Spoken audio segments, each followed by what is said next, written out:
Hello there. Hello.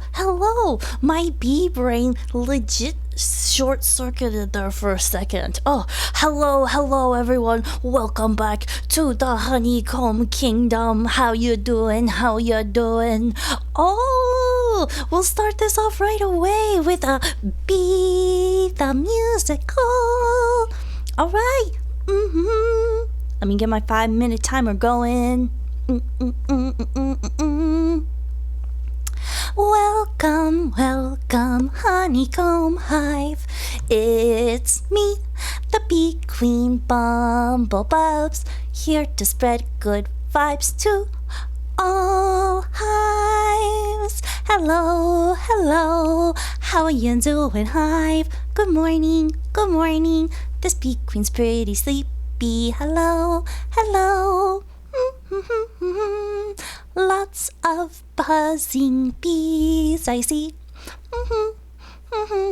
Ba bum ba bum bum bum. Buzz, buzz. Hello, everyone from the Hive. Welcome back to another episode of Buzzz TV and Meaty Magic Monday. That's right. It's 2 shows in one day. This is gonna be the best of the best. And if you enjoyed this video, make sure to swarm to the like and subscribe button. Make sure to join the Hive. But today, before we get into this episode, here's our daily question for today. Ta-da! It's the Hive. A question of the day. Da-da-da-da-da-da-da-da-da-da-da. Buzz, buzz. Here it is. What's the question of the day? What's the most bizarre dream you've had?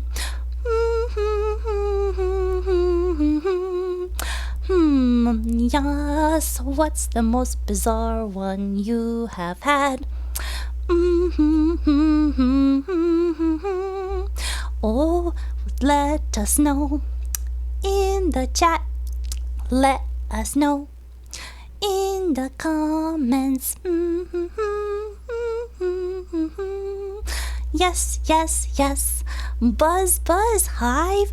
What do I think my weirdest dream was? That's a really good question. I think the weirdest dream that comes to mind would be okay, guys, so you see, little bee me really was a big fan of Steve Irwin. You know the guy, the crocodile guy. Yeah, crikey.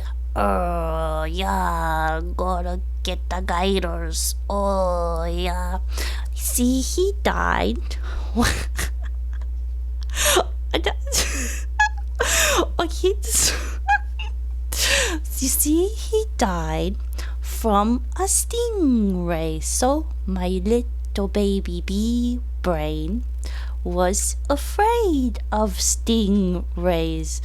So I remember one night when I was a wee little bee, I had this crazy dream where the stingray, he came flying not at me but at my older cousin bee. My cousin bee got stung right in the heart by the flying stingray bee, and then before you know it, he died. That's it. But when you sing about it, it sounds real silly. Oh, so that's me. Let me know what your dreams are like. It can't be just me. Oh, busy bees. Looks like we've had other dreams like the weirdest dream was the queen singing karaoke. Oh, that might be a very silly dream. I have some ideas for a karaoke stream, but it would definitely not be uploadable to the tubes, cause I like lots of copyrighted music, but it would be so fun to do on stream. That's right. That's right. So yes, any other dreams from our Hive? Let's see. King karaoke. Yes. Well, anyways, let's see. I think that's it. Alright, that's it, guys. That's our 5-minute timer. Oh, that was so fun. That was really fun to do the intro. All sing-songy and silly. Oh, that was fun. That was so fun. Oh my gosh, I want to make sure I get these buzz-ins too, guys, because I do. I see you. I see you, busy bees. Make sure I say hi to everyone. Yes, yes, welcome in. Welcome in, me Jedi Master. Welcome, welcome. Oh, and you also redeemed a Meowbee. A Meowbee. Yes, yes, a Benson. A Benson. Let's bring him up here. Let's bring him up here. Make sure we get him. So we know chat. We know Hive. There is no Meowbee cheating here. No Meowbee cheating. Oh my gosh. Oh my gosh. Oh, and while we're chilling, I forgot to turn on my tunes. That might have helped with my singing. But that's okay. That's okay. See, next time. This is why we have other ideas.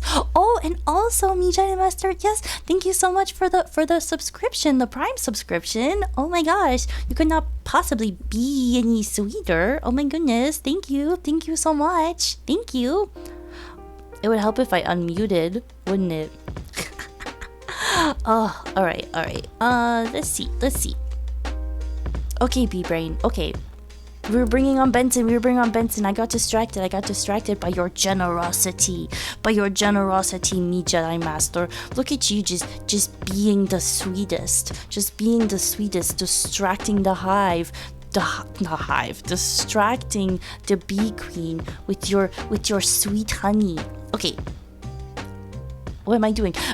I am getting you your Meowbee. That is it. I'm getting you your Meowbee. That is what we are doing. All right. A regular-sized Meowbee. One regular-sized Benson coming up. Yum. He's fresh. He's coming in hot and fresh.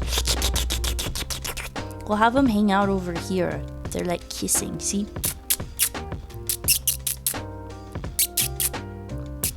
Oh, Benson, so scandalous. He kisses our friend here. She's pretty cute.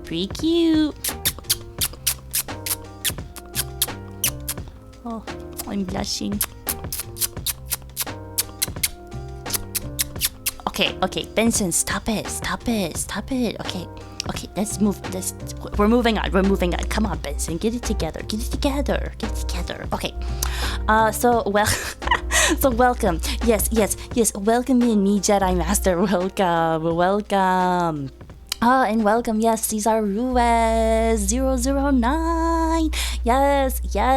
And with these buzz-ins too, guys, I guess if there's other things that you want me to call you besides your usernames, yeah, that is, not crazy, not too crazy, I should say. I like some crazy things, but you guys know that the Hive is the Hive rules. You know the Hive rules. Yes.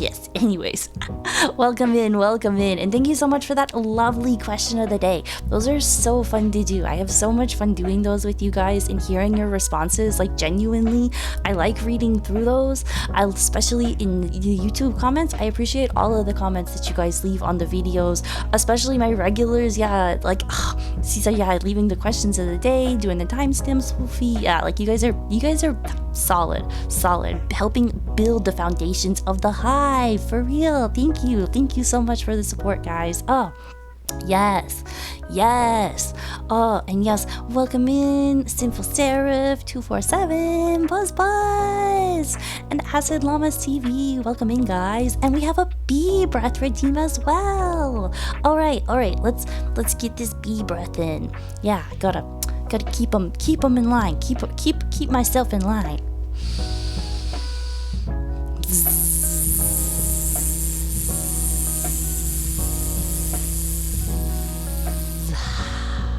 In line as in like it just sane. Keep myself sane. Keep myself not from buzzing off the edge, I suppose. Oh, and you got a yes. Oh, yes. Very nice, guys. Yes, a good effort from the Hive this morning. A good little check-in here with you guys. Oh, yes, and yes, Cesar, yes, I have to head to work, but have a good morning and Buzz on. Yes, I hope you have a beautiful day. Thank you so much for stopping by. Stopping by for our intro. Oh, it's always so lovely. So lovely to have you guys here. Are we still singing? Oh my gosh, yeah, I'm catching up on the chat. Cesar already left. Well, you know, we were getting there. I had to catch up. I had to catch up on the chat. Catch up. All right. Because I saw it was like right when I came on that the musical came on, and that felt so important. I had to do it. I had to do it right away. There was no catching up. We needed to get that in. Oh, yes, reading chat kind of slow. See, I caught up though. I caught up now though. See, but it's just, it's that kind of morning. It's that kind of morning, guys. I still haven't had my coffee yet. Yeah, leave Honeycomb alone. That's right. You defend your queen, the bee defenders, the bee guards, the royal guards. Buzz. But anyways, guys, oh yes, it is true. We are here for our Meaty Magic Monday. And as you guys know, the first part of Meaty Magic Monday is our watch along react for the latest Pop-Up Meat video. Yes, so today we are watching Papa's video from a day ago entitled Kickstarter's Worst Products. I'm excited. I love some good junk products. And I love my Papa. And it's been a week since I've watched Papa because I didn't watch his Lego Collectors one yet. I have that saved for some me time later. Yeah. Because normally I'll watch that. I don't know what happened. Time has just gotten away from me this past week. But I've done a lot of prep. For the week though, so it's been pretty good. There's so many scams on Kickstarter. So I've never really looked on Kickstarter. I think I made a GoFundMe once for work. When I worked at a shelter, I made a GoFundMe for some medical bills for a client. But I've never used Kickstarter before. Not a thing I should see. Yeah, maybe he'll talk about Ashes of Creation. I have no idea what that is. That sounds really interesting though. I want to know what it is. Everyone is talking about Ashes of Creation. Well, hopefully I will be soon, maybe. Or you're gonna tell me. Or you're gonna have to tell me. That's right. If he doesn't tell me, you're gonna have to tell me. I'll hold you to it, Hive. I'll hold you to it. You gotta tell me. Anyways, with that, busy bees, hopefully. Well, I just want to know what it is. I like to know things. It's not a pretty topic. You brought it up. This isn't me. You brought it up. This is, I'm just here along for the ride. All right, guys. So with that, I got my coffee. I hope you've got your drinks, your tasty treats nearby. And how about we dive in, huh? As always, yeah, let me know how the audio is, if there's any issues with it. And how about we watch a little Papa this morning, a little Papa meat? Wait. Oh, I see. Okay. Another Meowbee redeem. Another request for Benson. All right. Yes, we can do that. Let's get him up here. Bring him up. Buzz. Make him big. I like him chunky. Let's see. How's this hold up for Meowbee? It wasn't me. That seems pretty chonky. It wasn't me, chat. This is what you have demanded. You demand the Meowbees. Where do we put him? Maybe I'll cuddle him. Let's see.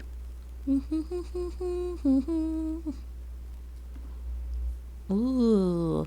Okay. Me and Big Chunky Benson, we sitting over here together. Okay. All right. Okay, Hive. Okay. Now we're ready. It's time to buzz in. You distracting your queen. Distracting. Okay, we're snuggled up. We're snuggled up with our Bensons here. I like him chunky.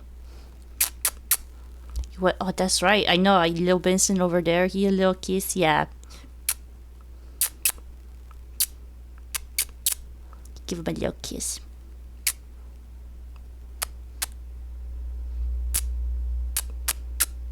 That's right. I love me a good snuggle buddy. Okay. We're ready now. We're ready. All right. It's time to buzz in, Hive. We're gonna watch this Papa meet. All right. I got my coffee. I got my kitty. Let's go. Welcome back to the Papa Meat channel. How you doing? Keeping it settled down because today we're going to be talking about Kickstarter. Crowdfunding websites have been prevalent for years now. Many nonprofits, startups, and even lone individuals have turned to them for help making their creative dreams a reality. Hell, I know I did 6 years ago now. I did a Kickstarter, made a show. Not sure if anyone remembers it, but it was... I did not know that he did a Kickstarter 6 years ago, and I can't believe... I was listening to his latest, he also does another show called Creepcast with the creator Windigoon, and they do a podcast together, or I guess they do videos too, but I listened to it on the audio, so I always think of it as a podcast. But he was talking about a trip he took to Japan 2 years ago, and I'm like, I feel like I'd been watching Papa for at least a year at that point, and I can't believe I've been watching already for 3 years. It's crazy. Also, how's the audio for you guys? Can you hear it okay? Or do you need to turn anything up? Let me know. I will take your silence as acceptance, and we buzz on. Can't hear anything. Well, right now it's paused. So let's see. A show nonetheless, and we did it, and we hit the goals, and I found out that was not that's not a normal thing. A lot of Kickstarters don't usually go that way. On delivery rate for Kickstarter projects, approximately 30% of projects are delivered within or with acceptable delay. Approximately 30% have a delay between 6 and 24 months. Approximately 40% of projects do not deliver any other promised rewards. Oh, hold on. What was he saying happened to his? Which luckily I didn't ask for. I feel like a whole hell of I should have asked for way more. Which also, hindsight, making an animated show is way more expensive than what I asked for. Hold on, Papa. Now, what happened? Which also, a lot of Kickstarter now. I did a Kickstarter, made a show. Not sure if anyone remembers it, but it was a show nonetheless. And we did it, and we hit the goals. And I found out that was not that's not a normal thing. A lot of Kickstarters don't usually go. Oh, I see. So he's saying they hit the goals, and he gave out his rewards to the people that paid into the Kickstarter, and he's saying usually that doesn't happen. Usually 40% of projects do not deliver any of the promised rewards. Okay, I see now. Yeah. All right, guys. So yeah, this time we're embracing the bee brain process, and when I don't understand something, we're gonna watch for comprehension a little bit today. We're gonna go back. Yeah. Papa says I'm good, and everybody else is bad. Not everybody else, but he says 40% and all this shit. Crazy. Go that way, which luckily I didn't ask for. I feel like a whole hell of I should have asked for way more. Which also, hindsight, making an animated show is way more expensive than what I asked for. I digress. Now, just about anyone can have an idea and see it realized without having to have an abundance of capital or influence. So as long as you fit your campaign into Kickstarter's guidelines, you're good to go. There was a period of time too, back in like the early 2010s maybe, there was like an overabundance of people doing it as like a get-rich-quick scheme. I feel like now it's become a legitimate way of, I see, God, dude, self-published books, unbelievable. Board games, holy hell. Comics. I think he's right about that. Yeah, like people would be like scamming and just like trying to like do, but there's still scams. But I think it's a little different now. It's more like, yeah, the people, you can find legit shit on there, but people just trying to create their own art. Like everybody wants to be an independent artist nowadays. Buzz, hello. Hello, welcome in. Welcome in. We were watching, our Papa Meat video this morning. And books and that kind of stuff. Oh my god, the Kickstarter is like the best. Whether it's a piece of luggage, a new piece of technology, or a video game, many people have built entire franchises that have started out on a Kickstarter page. Indie games like Shovel Knight raised over $300,000 in 2019, creating a hit game that has now evolved into an entire series. That Which, looks if you think so about cool. it, $300,000, you know, I think for a lot of people, I mean, it is a lot of money, but god damn, I mean, so many games, it's like 20 million, you know? I mean, I got 300K and be able to make that is pretty impressive. Even just this year, games... That's so true. That's so true. Like video games, like animation, it's all so expensive. So expensive. Oh my gosh. Oh my gosh. Buzz. Guess what? Buzzy butt. Buzzy butt, that's right. We got the we like B-puss and I cannot lie. You other butters can't deny. like Gundos are soaring over their Kickstarter goals, showing just how much people are willing to open their wallets to a project that they believe in. Yes. Not all projects go smoothly, however. You may have heard of infamous campaigns like the Coolest Cooler, which raised a staggering $13 million, only to fully shut down years later after a litany of poor management decisions, and that's kind of what you get into. Also, too, see, but that's not like a scam though necessarily. So to me, if they actually are trying to make the product, that's not a scam. It's a poor investment perhaps, because sometimes things just don't work out. It's a scam when they're never trying to do anything ever. It's just there's nothing, or it's a faulty product, you know. That's kind of a double-edged sword sometimes. You reach a goal, and if it goes way over, you're like, I have no idea how to scale this. And then you become an entrepreneur versus a guy who's like, it was a pretty cool cooler. Put a speaker in the cooler, it's pretty sweet. With people's generosity being the focal point, you probably aren't surprised that there are all sorts of stories in which people take advantage of it. So today we're gonna look at the wild world of Kickstarter, from product failures to full-on scams, and even we have to throw in a couple of mental breakdowns. For the very few Kickstarters that are actually practical, there are thousands of ridiculous projects that either fix a niche problem or do like nothing. They don't do a single thing. The licky brush, for example, is a piece of rubber shaped like a tongue that you put in your mouth so you can lick your own cat. Which I don't know, like, why would you want to do that? It's a novel. That's horrifying. I love cats, and that just reminds me of, like, I remember, I think it was on an episode of My Strange Addiction. Yeah, there was this lady, and I swear, or did I hallucinate this, or was this in a book, or was this, I don't know, but there was this lady who would eat her cat's hair. Like, it started, I think, with her, like, grooming her cats. Like, she would not use a brush, you know, she would use her own tongue. She would use her own tongue, and she would lick the cats to groom them. And then she just was, like, swallow their hair. So she'd have, like, hairballs. Like, there was a woman with, like, cat hairball in her stomach. Like, I swear. Like, I think this is real.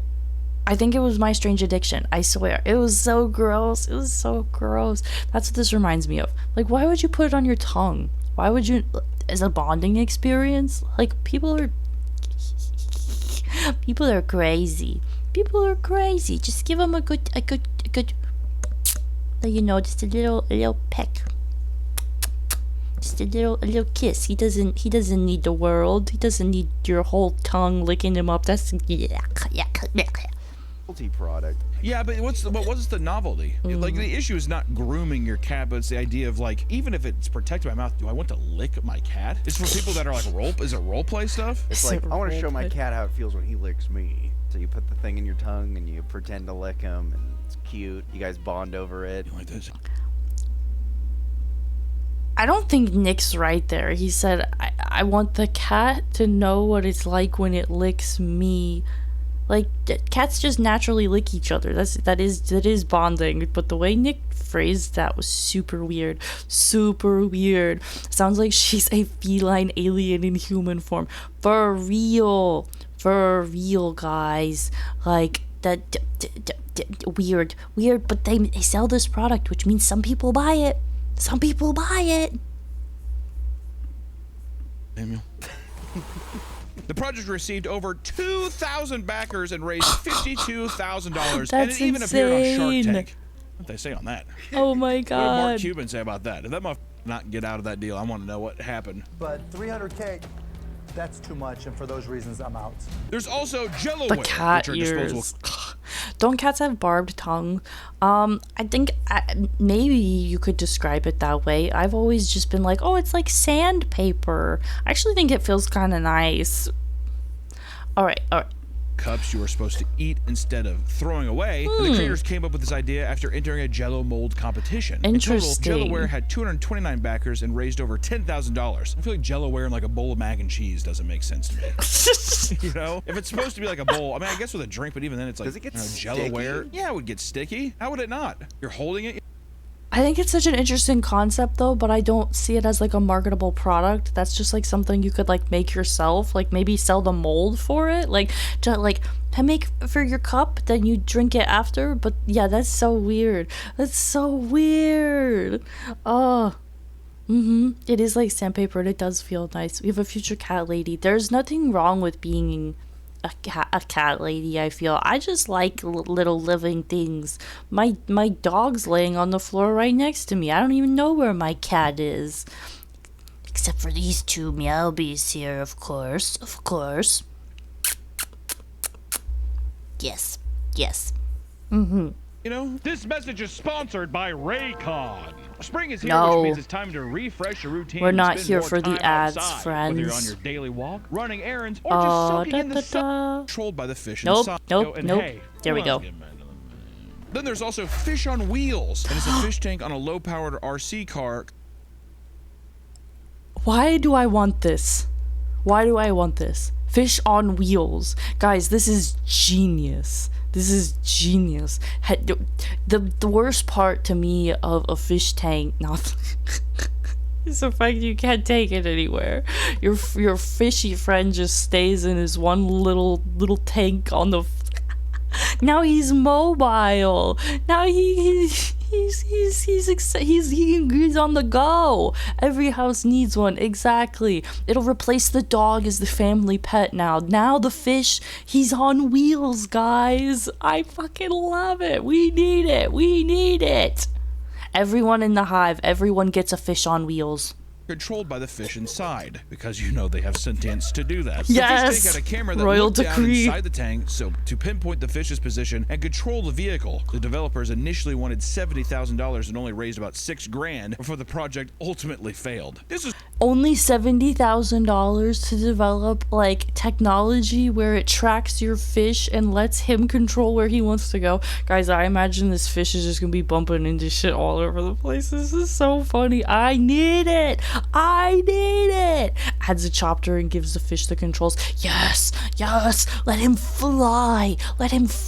Or like you put him on like stilts so he can go up and down, so he can like get access to things. It's like the fish from Megamind, guys. What, I don't remember his name, but he was so cute. This is it. This is this first step. We're almost there, guys. Fish controlled drones. It's the future. Fish are gonna take over. The fish live in like over half the planet. It's perfect. I love it. probably because the tank couldn't be filled too high. Otherwise, the frequent jerky movements caused by the fish panicking inside would spill water all over your floor. Oh I like how my it's like God. it would spill water all over your floor. That's the biggest people's concern. It isn't that the fish inside's being jerked around and probably gonna fucking die as well. I saw my a video, something God. similar, but they put a snake and gave it legs. It's like in a tube, and it can walk. Why does it need legs?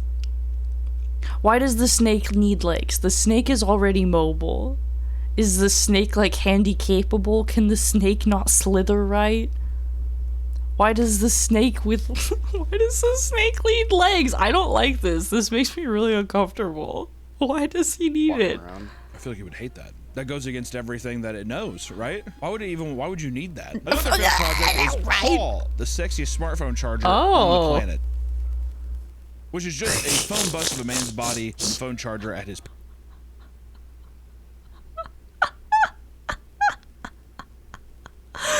This is so funny. Not like that anyone should ever buy one kind of funny, but like, why would this exist? This is so silly. Like, this is insane. Like, You worship your phone like you worship the penis? Like, what is this? This is so silly. Oh my gosh. Oh my penis god. and a wall charger coming out of his asshole. The creator was seeking $8,000 in funding, but received only a little over $2,000 with a total of 12 supporters, which I will say is still a lot. I like how it's just like 12 supporters. It's chargers for the gays. Oh my god. Fish. It's over, cats. I have the high ground, cats. You underestimate my powers. Yes. Cats. Yes, cats be up in all kinds of places. You never know where a cat might get. Like, that is the general rule, I feel like, of owning a cat. Is like, I feel like my cat runs the house and I'm just like here to support and make sure it's safe so he doesn't hurt himself, you know? Like, I'm just facilitating his good time. we're gonna give you half a mannequin, and you can like, I guess you could fuck this if you want, or you can like finger his asshole. And some people are like, all right, fine, dude. I mean, $2 grand isn't nothing to sneeze at, right? I don't know. There's also the thinking egg, which had 4 versions, each raising well over $200,000. So we could say almost about $1 million in total. What do you guys think? Does my B-brain need one? Do we need the thinking egg? Do we need the thinking egg? Would it help me? Literally just a wooden or like metal egg that you're meant to fidget with while you're working at home. It's like it's literally just like a stress. It's not even a stress ball. It's just you're supposed to just like. Oh, it's like those orbs. Yeah, but they don't look as cool. Those orbs are like. Okay, guys, I am like the queen of fidgets. So thinking egg, they're making fun of it so much. I think advertising it as a thinking egg is a little silly. However, I do have I have egg-shaped crystals that I'm staring at right now that I fidget with.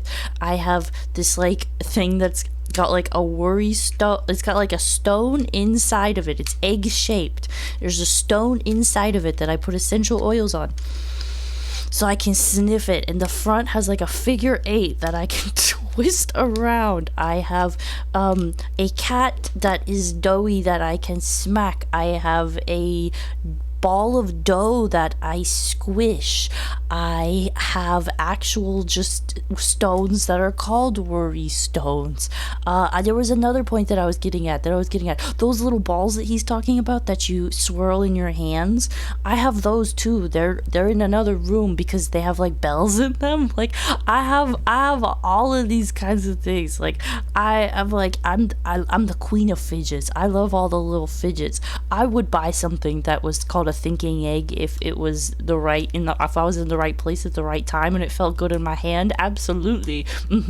Yep, if it'll help me, it'll help me. Now I'm like, where is my little where's my newest little thing to stick in my hand? I love it. I have a little I love it. Oh, we stim in all kinds of ways, guys. Okay. Let's see. She's a crystal girl. Exposed. I love it. Lots of towers around my place. I love a good tower. I'm staring at 5 little ones right now, and then I got a flame and my tree and my mushrooms, and I got all kinds of little all kinds. I have a black onyx one, but I love it. That's not just. I love black onyx. Black onyx was one of my first gems, actually. One of my first stones. Where is my little stone? It's okay. Stones get lost, but that's okay. You can always get more. It's just a rock. It's a very nice, pretty rock, but from the earth she come, to the earth she go. Okay, let's go. Functionally, there is no difference between the versions except the material they're made of. And on their official website, they charge $17 per egg. You can go to the store. You can go to the store, play around with a regular egg, and then you get to eat it.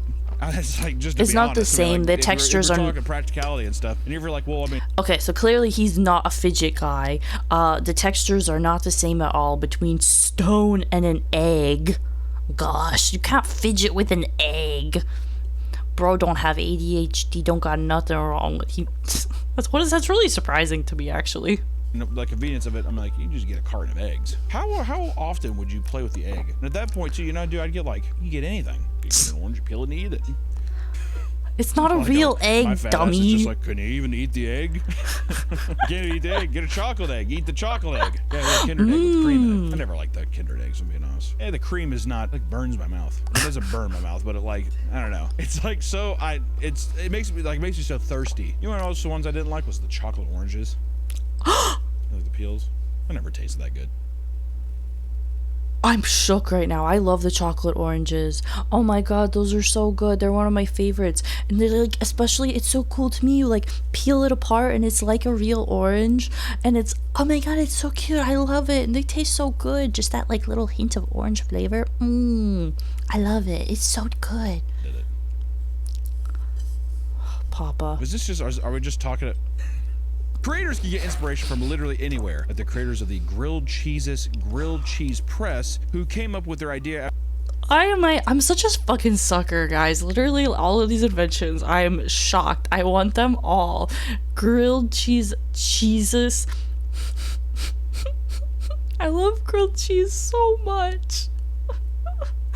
I love grilled cheese so much. So much. My senior year of high school, I think I ate a grilled cheese in some form every single day for breakfast, because I liked grilled cheese, and I'd pick my friend up for school, and her mom, for whatever reason, started making us grilled cheese, and I liked it, and I was like very appreciative. I'm like, oh, thank you so much, you know, for making this breakfast, because nobody ever made me breakfast before. So the fact that she like made me a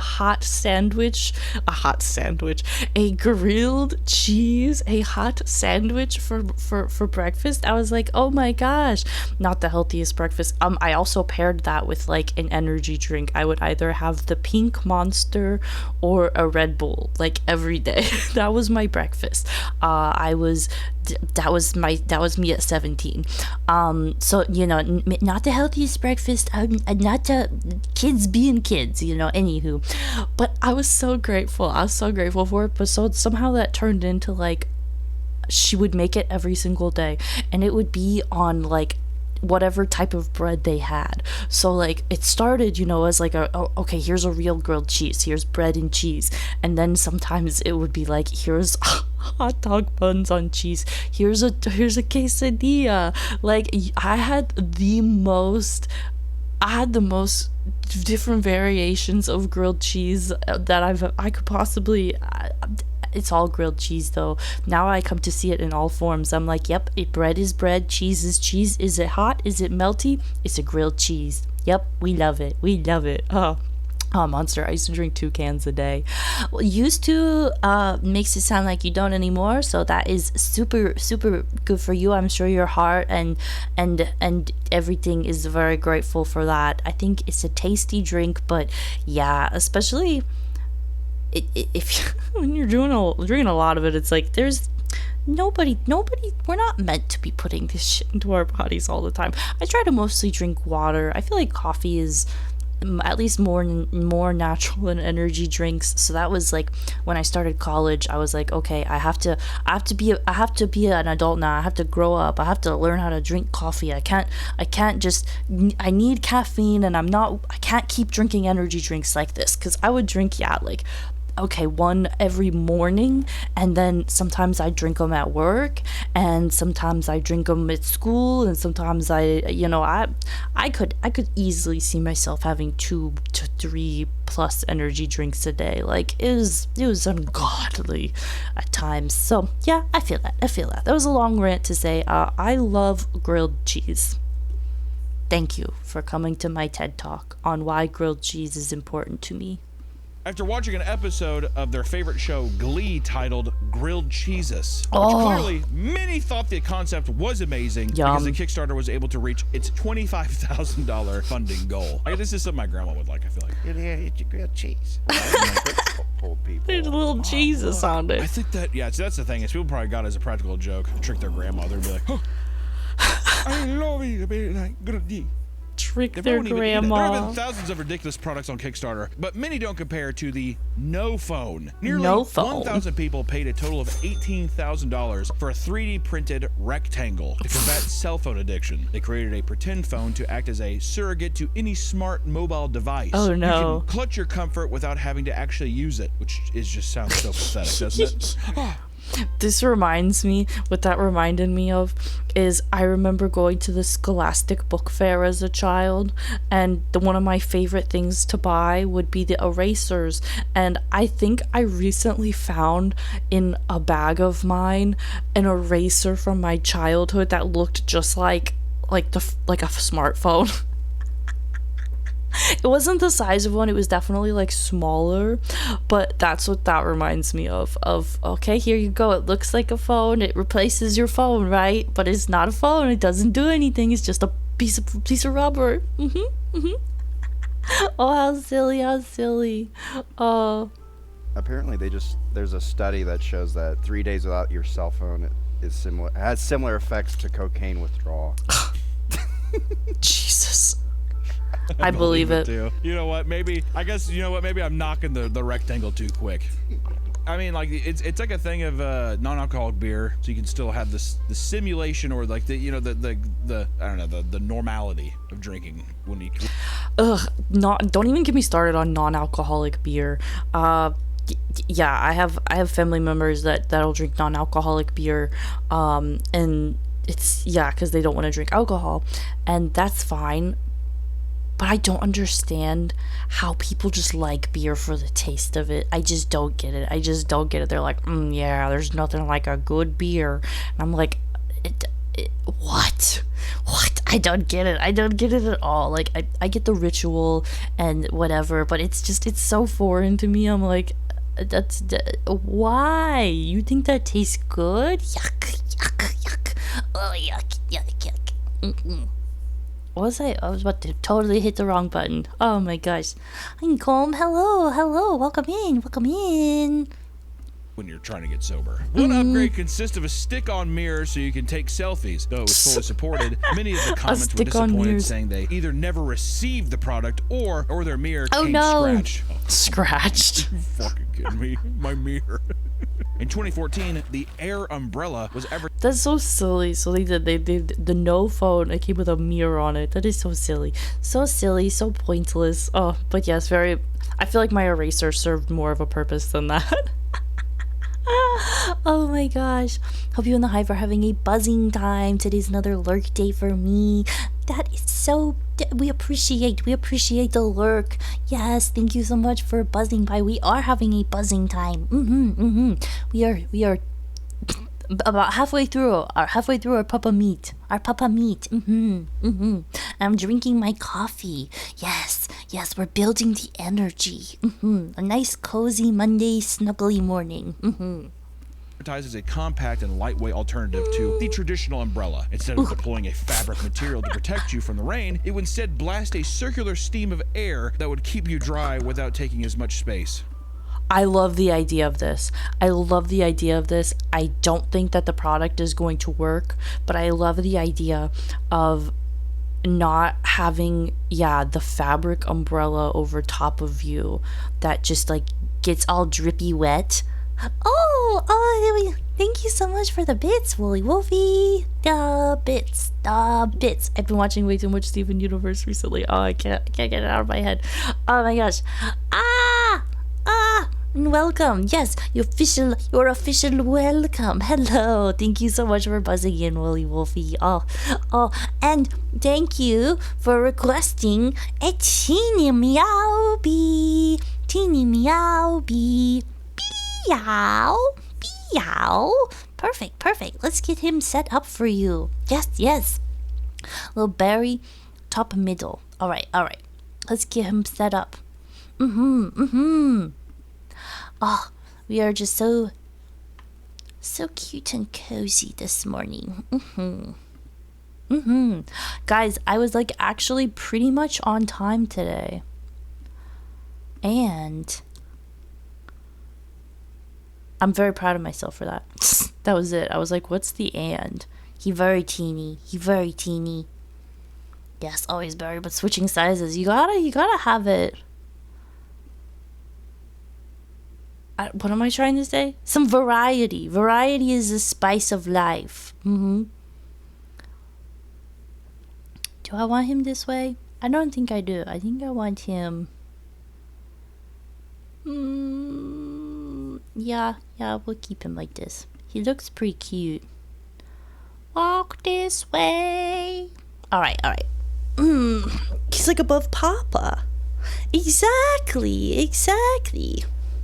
Good job, B-Brain. Yes, this B-Brain is firing on all 2 cylinders. It's a 2-cylinder B-Brain.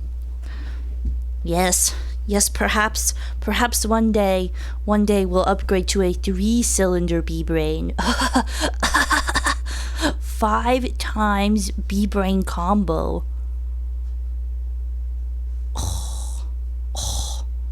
I don't even know what that is. I love it. 5 times B-Brain combo. So my bots are like, I'm like, what are they saying? Oh my gosh. Okay. We're buzzing in, Hive. Does it mean it's just like above you? Oh yeah, I got distracted. But I was saying, I love the idea of this. Because I don't like when the umbrella like drips on you, or like then you have this, like when you're done using your umbrella, you have this, you know, big wet piece of fabric that you gotta shake off like a dog when you go in the door, but it still like drips and stuff like that. Oh my gosh, I just cover your eyes, Hive. I'm streaking for my queen. A scandalous. Avert your gaze, my goodness. We hide behind Benson here. I can't see. Oh no. Oh, so silly. A 10-stream streak. Congrats. We love to see it. Hive. Buzz. Okay, we're back in. At that point too, I mean, like, is an umbrella that invasive? Also, how loud is that? It's the aftermath. To make it an actual dome, it would have to be insane. It would be insanely loud. But the idea is right? so The design cool. wasn't without flaws, however. No. The battery life only be between 15 to 30 minutes. But one could assume that the water being pushed away from you would just be fired onto everything in the person's vicinity.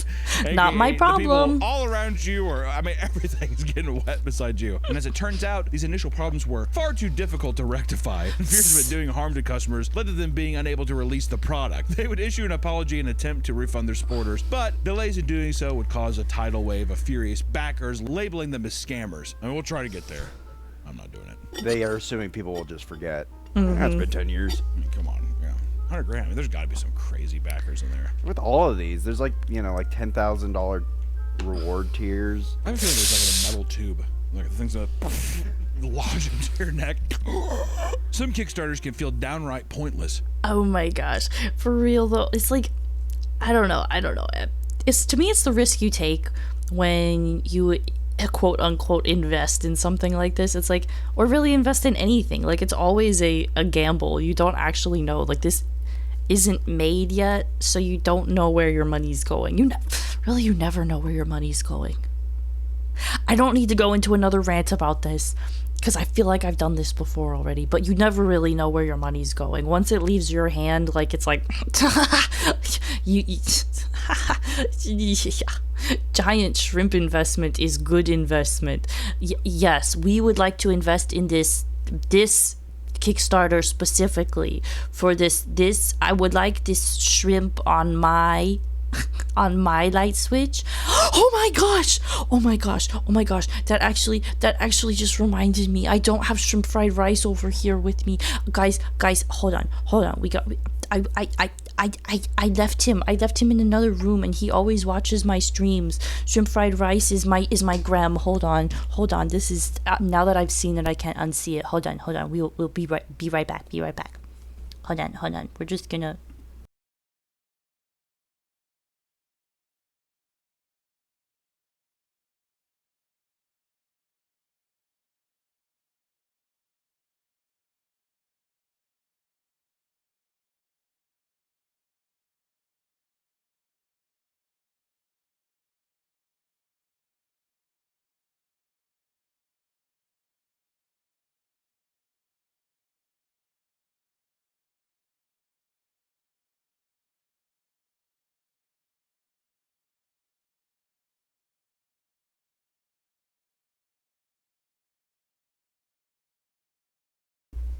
Thank you guys so much for being so patient. I was like, I know I'm just gonna be a freaking second. But my grandmarin,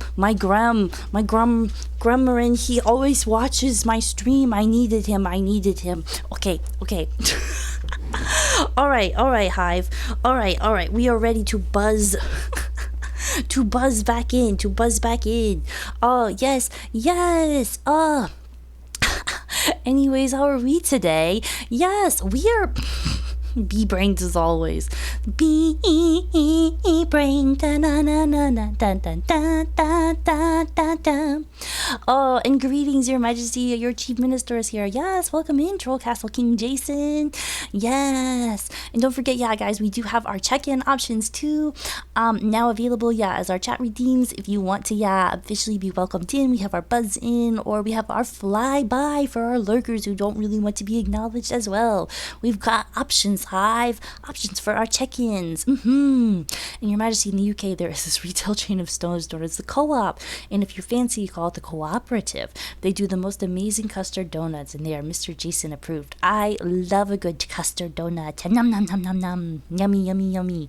Very nice.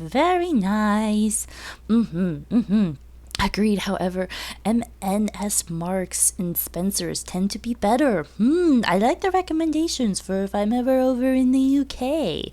Yum. All right, guys. All right.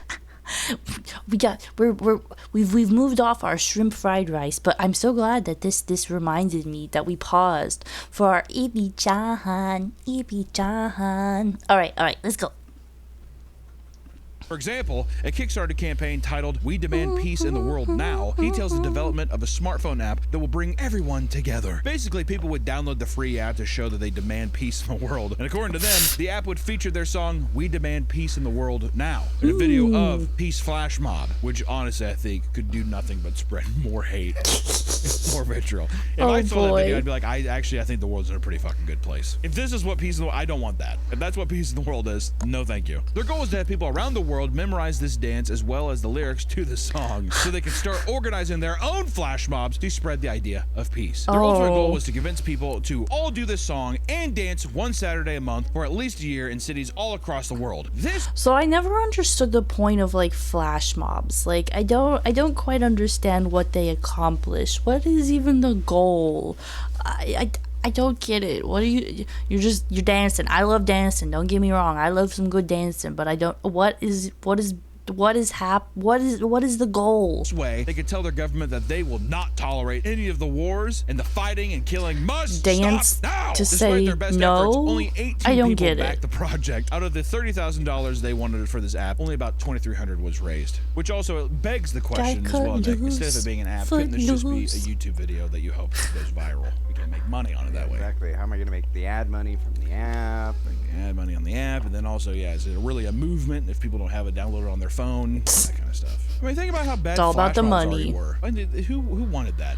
Whoever saw a video and they're like, okay. People don't realize this, but we're about ready to transform this busy square into a dance party. Well, it's because of High School Musical, I bet. Like, What? they saw... Nick is blaming High School Musical for flash mobs. I don't know if this is true. Maybe like a part of it, but like, okay, there's musicals, and then there's shit, where else was I going? Then they had like Glee became popular. I feel like you can't. Is he really blaming High School Musical? How silly. It's all Disney's fault. Disney controls the world, so maybe. High School Musical was so popular, so it's just like, let's just bust out and song and dance. And it'll... When you're in high school, did you guys film a flash mob for your senior? We didn't do a flash mob, but it was one of those fucking videos that was like, it's like a person starting in a room and it's like a camera following them, and they're like, you're singing a song to it. And they go to every room, yeah, and people are, that like, was singing such the song a and like dancing and yeah, stuff. I remember that so trend. Fucking cringe. But everyone did it. It's very cringe. Yes, it's all Disney's fault. And cancel your Disney Plus subscriptions. Exactly. This is cringe though. I don't. People talk about senior projects and senior things, and like my school, I don't remember doing anything like that. But I also didn't participate in a lot of things, so maybe I just missed it. I have no fucking idea. I don't know what the fuck was. I guess that's kind of a flash mob. Oh yeah, that's. I thought that's what flash mob was, but Flash mob is like you're having a cup of coffee in like at a town square, and all of a sudden all the business people walk around, stop, and they just start dancing. Like that's a flash mob. It's a mob of people doing that. To me, a flash mob is like you kind of spring it on random people that don't know what the fuck's going on. All I know is in my school they did that Bon Jovi song that it's my life and it's now or never. I think we did Dog Days Are Over by Florence and the Machine. How's that one go? The dog days are Sing it, Nick. Sing it. Of course. That's the dog days, dog. In 2013, Doug Evans Oh my created. god, I actually really like that song, so that was really funny hearing Nick's rendition of it. Oh, Florence and the Machine, that's a good one. I like Disney, but their prices are taking the mickey. I like older Disney. I have not really been impressed with Disney as of the last like decade. Yeah. I miss my Disney, my tapes. I miss my tape collection. An exciting product called Juicero that drew in a total of $120 million investments for Juicero. All right. Their main product, the Juicero Press, was essentially a fancy juicing machine. The catch is that the machine was only designed to work with Juicero's own branded product packs, Of which are fairly course. expensive for what they contained. Customers would pay for a subscription fee of $35 a week to regularly obtain these produce packs. $35 a week? The For machine juice? itself was overly complicated, requiring a Wi-Fi connection at all times to operate it, and each packet contained a QR code which needed to be scanned by the machine and confirm that it was both. This sounds overly complicated and like a way to data mine in some type of way. This machine always has to be connected to Wi-Fi. You have to scan everything in on your phone. This sounds like a recipe for disaster. $35 a week for juice? It's outrageous. An official Juicero brand packet that wasn't expired. Which also, what kind of fucking Apple bullshit is that? You have to have Juicero packs. You can't throw a goddamn orange in the thing and it'll work. Also, is this like a juicer for spacemen? A pack of goods? their whole thing was like, it's freshly squeezed, but it's in a bag, and all the machine does is just squeeze the bag. So it's already a bag of juice. So you can literally just take the bag. Can you just, yeah, I was like, can you just... Go, Juicero, go! Just good shit. So essentially the Juicero is just a juice squeezer, but you can't put fruit into it. You have to put their juice, and it's squeezing their juice so that they can say it's freshly squeezed juice, even though it's not been squeezed ever because it's probably processed and full of all kinds of crap. That's so funny. That's so funny. But people love convenience. People love convenience. Oh my gosh. Crazy. It's a scam. Time to take it apart. For real, that's what I'm like. If I had, the unlimited funds, I would buy stuff like this. Yeah, that stuff doesn't even exist. This is a Kickstarter. Oh, my B-brain was like, yes, let's do it. Let's buy it and take it apart. It's not real. Why can't these companies be more like Her Majesty's channel with zero scams and scandals? Exactly. They can't all be so sweet, so sweet, like the Honeycomb Kingdom. My orange juice! At launch, the product cost a whopping $700. While the product was doing all right during its initial launch, they were still losing money due to the high cost of producing. Oh my god, it What actually is this existed. machine made out of, dude? It's made of gold. All the wiring is gold. Things took a turn for the worst, however. No. When Bloomberg exposed them by revealing that the juicer itself was not necessary to consume the drink. That's what I said. I said, yeah, that you could just drink the juice and the machine just squeezes it for you. AI generated video footage. I didn't see that. I'm not good at catching that stuff. This B-brain, no way. I like how he's like crashing out. Like that's literally what I just was the thought I just had before of But the public even keyed in. They said, we don't need this. You just need the packet. Yeah, the machine's completely unnecessary. Who thought that you needed I mean, it's a bag of juice. Cut a hole in it and put a straw in the bag. You got juice on the go. The company shut down entirely by September of 2017 and was mocked every step of the way. As they that has should to be be. The worst product I've heard so far. There's got to be worse, but I'm just saying. In terms of like non-harmful, stupid waste of technology, that's got to be it. Some takes the Kickstarter creators simply aren't equipped to handle the pushback that a poorly run campaign brings from their backers. Like the creator of Pictures for Sad Children. John Campbell produced a webcomic of the same name in 2007, which focused on dark and Pictures for Sad Children. I mean, these pictures look really sad, and so I'm like, I feel like Pictures for Sad Children, I'm like, can we combat it with some like bright colors at least? Like, can we try to make it look a little happier? These photos just look very dark and gray and sad. We're gonna be corpses. Hold on. Oh, this is your captain speaking. We're going down. If you want to see this happen from the cockpit, come down here.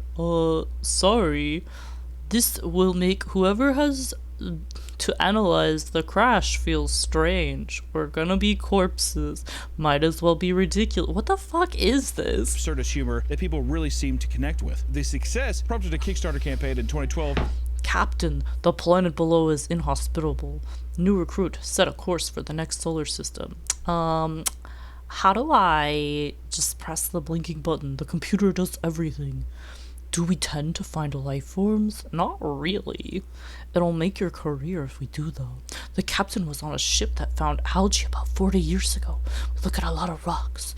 I'm just here to pay my academy loans. This isn't funny. Is this actually funny?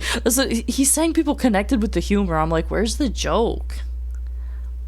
Am I just reading it wrong? Like, is my B-brain not following? Am I supposed to read it down? That would raise money to produce physical copies of the comic. The $8,000 goal was He's from Chicago. exceeded, hitting over $50,000. Instead of this ending as yet another Kickstarter success story from a young artist, future updates to the campaign took a strange turn. John would post a lengthy post about their withering emotional state. I don't want to read that. On the campaign as more of a venting space. It turns out that the pressure was too much, and John would express their anger by posting a video update titled "It's Over." Oh, only 5 backed it. All right. Affluent people, please defend your desire for affluence and participation in capitalism. What is happening? In it, the text reads 127 emails about this book. The video then shows 127 books being burned in a bonfire over ominous music. John reveals that the last This is 27 books unhinged. will not be shipped and refunds will not be processed before threatening to burn one book for every future message received about it. Along with the video came a novel-sized post that went from long personal... All right, we'll read this one. When I was young, my parents did some screaming at each other. As I came into consciousness, I learned that some of the screaming was about money. Once, after a long period of debt, my family broke even, and then my mom ran up $1,100 or $11,000 on credit cards. That's a huge difference. Until my dad noticed and got upset. I was young enough that I only remember the number 11 was involved. I didn't understand then that debt is a kind of privilege and that large parts of humanity aren't allowed access to money they don't have. That's very true. Debt is a privilege. Sure. It's also a way to, enslave the people that then are in debt. Like, okay. stories to criticisms of capitalism. One quote reads, "If you would like a refund, please contact a fan of my work directly for your money. This is where the money would come from anyway. I am cutting out the middleman." For the most part, John erased all social media, as well as the original webcomic archives. People still speculate about what had happened in the first place, with many assuming it was related to intense drug use or simply untreated mental health problems. Which, here's the thing. If this was like, which I don't know if this is the case, if this was a Tumblr artist, does it not make sense that your update page would read the same? Granted, I think if you have something where somebody's paid for it, you gotta fulfill the obligation. Even if you are super late, I think that as long as you're like, I'm getting to it, this was way more than I expected. I agree, because they paid for that book. They deserve that book. You should write that book. But at the same time, you always run that risk. Like, how much complaining do I see online? From artists don't, or like, anything in general. I don't know. You hand someone money in good faith, and not everyone is going to pay back that kindness by actually giving you what you're owed. A lot of people will take it and just run. It's very sad, but that's the world we live in. I'm having a hard time with it. I think if you're transparent and honest, people will be mad, but I think it's like, I'm trying my best to do it, and you're trying to be honest with it. Going on a hate campaign and burning books because you're like, I don't know, upset with other people, no bueno. There's a lot of times I've seen, like, I have a bunch of comments. He says no bueno. Yeah, like, if you're not unhinged, but to an unhinged individual, it's like they don't even care. They're just, like, so overwhelmed. And it's like, oh, fuck it. Watch the world burn. There's not a lot of good faith on the internet. Very true. Very true. Like, look, buddy. It's like, assume the worst automatically and then burn them at the stake. It's like my buddy Jim Mahfood. He just did an amazing like Batman parody that was just all like it's like a savage Batman book. Put it up here. It was really good. He had a successful campaign and stuff. But he asked other Kickstarter people, being like, "What's the best way to go about this?" You know, other comic book people. I mean, like, I would just reach out to other people that have done that campaign. Also, you're human, dude. Mistakes happen. Once again, shout out Jim Mahfood and also Jake. What up, both of them? Two awesome comic book artists, and also my buddy Baltimore. I have too many comic book friends. Yeah. But I've done these people for a while, and I love all of them. Baltimore, there's his art. It's very good. His Beautiful. comics are very good. Jake, he does love my storyboard art, but also he's an amazing comic book artist. And Jim, there you go. Watch out for their Kickstarters. Maybe they have one. Love it. I feel like a lot of Kickstarters, it doesn't matter. Who gives a shit? Outdoors for Everyone project was a failed Kickstarter created by David Mills. His goal was to allow old, disabled, or underprivileged people to enjoy beautiful nature settings they could never visit. Not by taking them there, but by creating gigantic, high-quality... Not by taking them there. Delivering mental health and quality of life solutions through therapeutic, immersive imagery. Prints they could look at, which...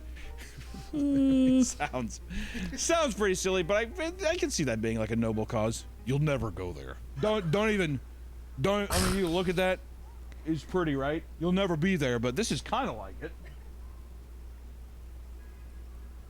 These photos, which they refer to as big, awesome photos, would be displayed as an hour-long slideshow presentation. Oh, how insulting is that? When it was made clear that the crew would have to travel to all of these nature spots and national parks themselves to take the photos, people started to claim that this was all an elaborate play for them to fund a nationwide vacation, which does... Okay, so it's an interesting conversation, because when I visualization is huge, and I've actually been in spaces where I am just like looking at beautiful, photos of nature, and I'm like relaxing, and I have a nice like soundscape playing, and it is very therapeutic. It's very relaxing. But yeah, I don't know if they need to go to these places to obtain it, but I don't know all the copyrights for things, so it's... They probably do. Like, you do have to obtain probably your own, or you have to license it or something to like have that, but who knows? Maybe they were just trying to get a vacation funded. Again, it's sus. Sound more likely. I will say this. There are things called translights, and there are like backdrops to shows. These, I mean, just to print, I don't know, like a 20-foot wide one, they could cost like 30 grand. Holy shit. If you want, and that's a high quality print that's like, I would say it's like, it's not paper, it's actual fabric that's gonna last, it looks good from a distance, all that kind of stuff, right? That you'll see in a show. $185,000 does sound like it's just like, this is for me and my boys to go take the photos for like a year. We can all take off our jobs for a year, we can get paid, we're not losing any revenue, right? Because if you're doing that and you're selling it to a person, what person's gonna want to pay like 30 grand for which is a giant photo? If you're trying to emulate it being like, oh, I'm looking out into a thing, not just a frame picture. That'd be more of like a virtual reality thing. Yeah. Maybe I missed what it was. Like, just put on a fucking Apple headset or whatever and just be like, holy shit. The project would only receive $1,453, and Kickstarter soon suspended the project so backers would not be charged. People saw through that so clearly.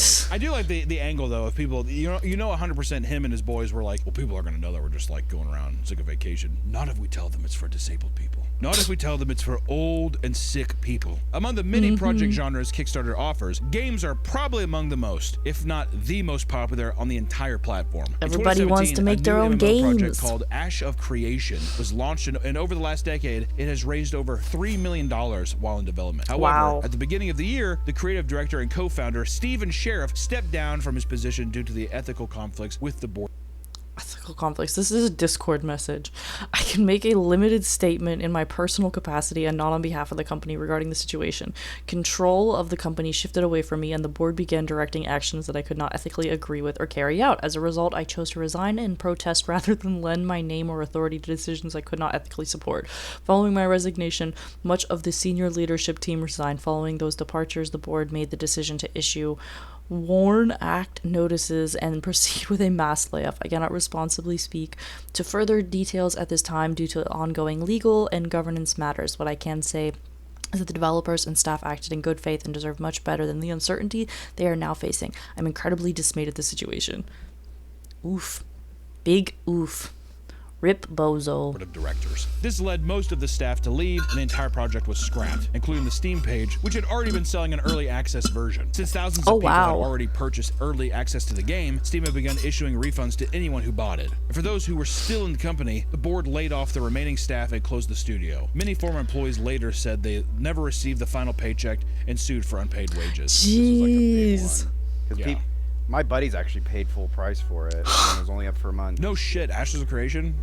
I think they're doing one last like pump and dump. Basically, they're like, let's release this in early access, get as many people to buy, And then just bail. and then bail. And then Steam actually locked their funds, so they could not pull them out. Oh, It's bullshit. fuck. There's so many different kinds of these games where I feel like it's released for a day. Well, are you talking about the one that was like released for a day and they just shut it down entirely? I forgot what its name is. I'm not good with video game names, but I feel like there's a ton of them that do this kind of shit. Also, This is a someone said $3 Concord. million.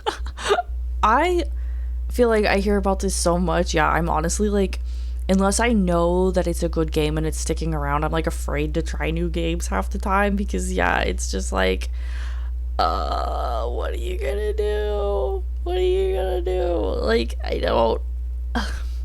I'm so afraid that it's like, oh, I'm gonna love this game, and then it's like either A, gonna be shit because it was a ripoff, or B, it's gonna be shut. Like it's just, I'm so scared to pre-order things that I don't know about. I don't trust my faith in the system. Over the course of 10 years, it's not a lot. They had to have probably some other kind of backing that they didn't tell people about. They had private investors come in. Ashes of Illusion. So that's probably why they also dumped it, because those private investors probably came in there like, we're gonna fucking kill you unless you give us money. Mythic, the Story of Gods, was announced in early April of 2012 as a mythology-based RPG. The company behind the game boasted that it had ex-Blizzard employees and even Disney and Pixar employees working on animations. It didn't take long for the game to gain traction and raise close to $5,000 toward its $80,000 goal. However, some people felt something was off. Yeah. A video game, first off, $5,000 is, I mean, is that gaining traction? I guess.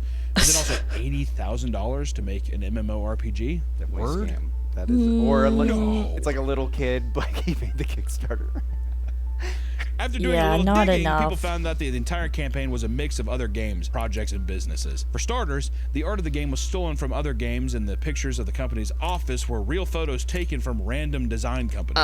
Furthermore, all of the reward tiers on the Kickstarter page were just copied from other projects. It didn't take long for news outlets to pick up the story and spread the word about the scam. Not even a month after it was announced, the Kickstarter was canceled, and the scammers disappeared. Thankfully, no backers ever lost any money since the project didn't reach its goal, so that's good. Molly Frederick had begun to create a high sci-fi board game called Catalica. Me trying to pronounce anything. Catalica, which focused on, quote, the experience of living as a member of the stellar consciousness of the galaxy. Like some Evangelion end of series shit. According to her, it's a cross between Risk and Magic the Gathering. Speaking my language. A decent-sized audience of interested people easily hit the goal of $7,500, which allowed Molly to regularly post updates and stay ahead of schedule. When the product was ready to be shipped out, delays started to frustrate people who would go on to critique her in the comments of the campaign. Things all changed one day when Molly started posting weird updates to explain why things were being delayed. Apparently, it no longer had to do with just printing issues, because she was now being harassed by celestial mass claiming... What? She was now being harassed by a celestial mass claiming to be the sun. So she went crazy. I mean, do you just see that Kickstarter post and you're like, awesome? Like when it comes to this, of like, I'm actually, I mean, it's heartbreaking. I'm paraphrasing this because what I want to say is I would see that and be like, no way, mental breakdown, sick. That's what I just said, yeah. Oh my god, pause and read those. Okay, we'll go back. Even though because what I want to say, it comes to this of like, I'm actually, I mean, Hold on. I mean, do you just see that Kickstarter claiming to be the sun? Okay. Ever since December, I've been harassed by a voice that is claiming to be the sun. It has been attacking me and harassing me almost every hour of the day. This is the best way I can explain what I'm going through. If anyone has any advice or can offer help with this problem, it wasn't really what I was hoping for, and it was very much not what I was told making this game was going to be like last year when I started working on it. The voice says, the sun doesn't want you to publish because it wants to be almost exactly like it, but I kept it a secret. If you publish your game, it's going to let people in on too many secrets. Sure. Further back, there's another. Alright.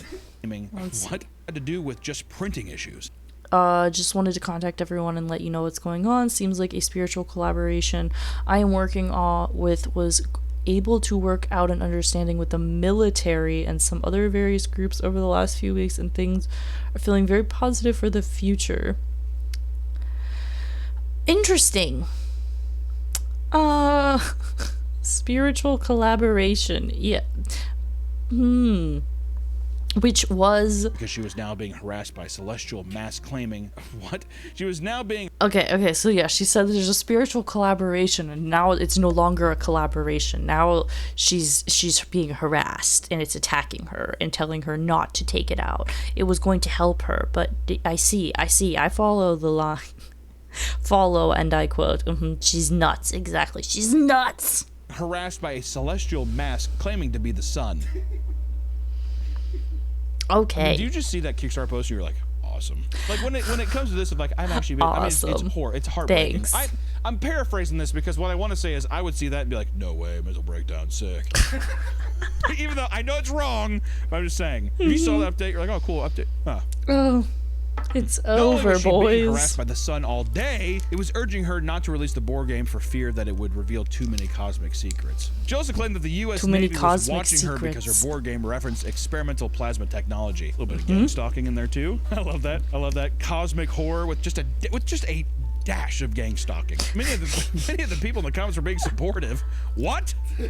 I'm sorry the sun is watching you and the Navy is also on your back. Keep your secret, sister. One man in particular, however, pretended to be be the sun and started urging her to buy 30 gallons of gasoline and light a nearby school on fire. Jesus Christ! God damn! What? People are crazy. That's a problem. When you know you're openly talking to a mentally unwell person, yeah, get 30 gallons of gasoline and fucking set a school on fire. Yeah, tap 2 islands and play Counterspell. Updates would continue all the way up until 2023, and in the end, only a small number of people would actually ever receive the game, making it some sort of collector's item. Everyone else was left behind, despite putting in money and followed the project for years. Which I gotta say, it has to be some kind of like religious tome now. I was gonna say, she actually released something. That is pretty cool. The person who was talking to a celestial mass pretending to be the sun and being gang stalked by the U.S. Navy actually fulfilled more products than 99% of the Kickstarters that like scam people. Mm-hmm. I thought there was some good intention down there. Good on you, Mal. Yeah, I mean, it just sounds like she's having a mental. And yes, I mean, she was having a bit of a mental oopsie daisy, basically. Yeah. A mental or do you think oopsie daisy. Just faking it to get out? No. I think that if you no. I think that she was probably going through some shit. She was with crazy. The intention still of being like, I want to release this thing, but like physically and mentally I cannot. Most Kickstarter parties rely on advertising and backer interest to succeed. But some people skip making a product entirely and just use the platform to beg for money. Many attribute the rise of beggars potato on Kickstarter salad. to a 2014 project in which a man simply asked for $10 to make a potato salad. The Kickstarter would go viral and receive over $55,000 in donations and spawn countless other projects similar to it that were just asking for money. Why does that sound so good right now? Salad clones, lots of young children and teens started getting on Kickstarter and asking for anywhere from $800 to $2,000 for a gaming setup. And most of the time, the reason they needed such expensive rigs is they wanted to start a gaming YouTube channel. I am a very, very small YouTuber. I currently have 6 subscribers and 60 views. I feel that YouTube is something I find fun and something that I want to do the problem is I don't have a very good PC. I need a better computer to record better videos, which in return will help my channel exceed. I'm aiming towards somewhere around $2,000 in order to buy games. Aw. Or to start streaming, which if I saw that, I'd do. It's what all of us are just doing now, it seems. I just really want a good system so I can play games in high quality. I would be more swayed by that. Listen, guys, crowdfunding sites are a wonderful thing. Hold on, what was that about the Legends of... I would be more swayed by that. Listen, Legends of Vox Machina. Critical Role reunites... Oh wait, was this crowdfunded on Kickstarter? I watched this show. At least some of it. How fun! guys, crowdfunding sites are a wonderful thing. After all, Laser Pecker for laser engraver for almost all material. Oh, that's cool. If it works, if it's real. there are all sorts of creative people. Tainted Grail, The Fall of Avalon. Adventure Survival Co-op board game. People who with brilliant ideas. I think these are simply don't good have the stuff he's showing. Yeah. Binding of Isaiah.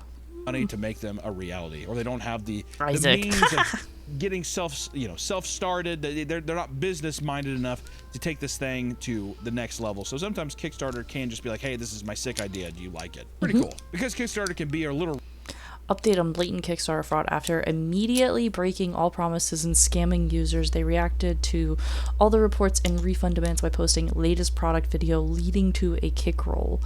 Rickroll. There is no level of deliberate fraud and scamming that Kickstarter seems to care about.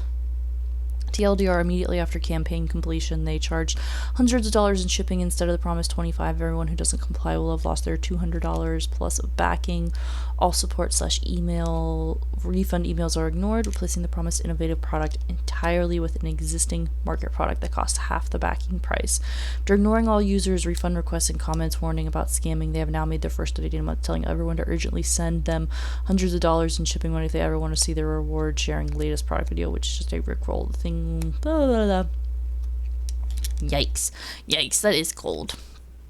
risky as far as getting refunded from an unfulfilled project. The many scam campaigns on the site may make Cracking open the last closed platform, the TV, a beautiful, affordable console built on Android. Oh, I feel like I remember seeing this. I feel like this is a scam product. you extra hesitant to open your wallet. But if it's a project you really believe in, maybe throw a few bucks into something if you think it's worth it. Because hey, sometimes the good shit will never be seen, right? You gotta kind of dig for the good shit. Yeah. Thank you guys so much for watching today's video. We will see you in the next one. Bye-bye. All right. Do not play. All right, Hive. So that was Kickstarter's worst products. I feel like if I had unlimited funds, I would have fallen prey to many of these scams because they just look so fun. I'm like, I want to just try it just for the fun of it. Just for the fun of it. Yeah, they were pretty bad. Pretty bad. All right, Hive. So that was our papa. That was, yeah, the meat. Now it's time for the magic. So we're gonna take a short break here, and I will, get ready to switch on over to MTGA. So don't go anywhere, busy bees. We will be back soon.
Buzz, busy bees. We are back. Hello. All right. We are back. Thank you so much for being so patient. Thank you so much for being so patient with me. Oh, well, I took that little intermission. Still, I gotta get my B-brain back on track. Back on track. Buzz, Hive. All right, the coffee is kicking in. Just in time for some magic. Yatta. We got it. All right. Okay, so we got our magic up. We got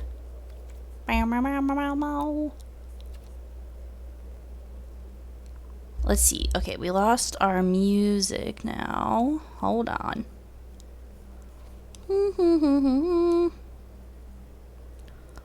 Buzz. Okay. All right. I can get this loaded.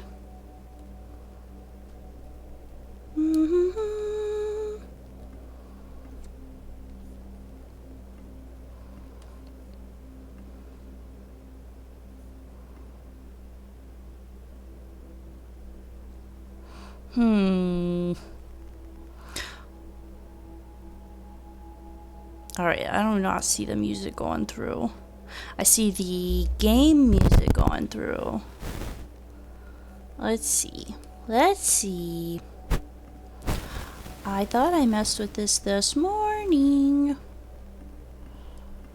But I suppose.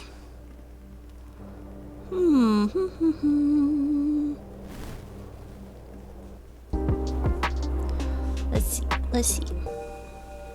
There we go. Yatta. We got it. All right, Hive. Bow. Okay. How is that? How does that all sound? We've got our beats. We've got our game music. All right. It looks like we should have everything set up. Buzz. We should be good to go. Ready to buzz in. Music is good. All right, sweet. All right, busy bees. Thanks for buzzing back in for part 2, second half of our Meaty Magic Mondays. That's right. It's time to buzz in, Hive. It is time to buzz in. Oh, Chaos Agent Zygacat, thanks for redeeming the bee breath. It's always good to slow down and take a breath. All right, let's go.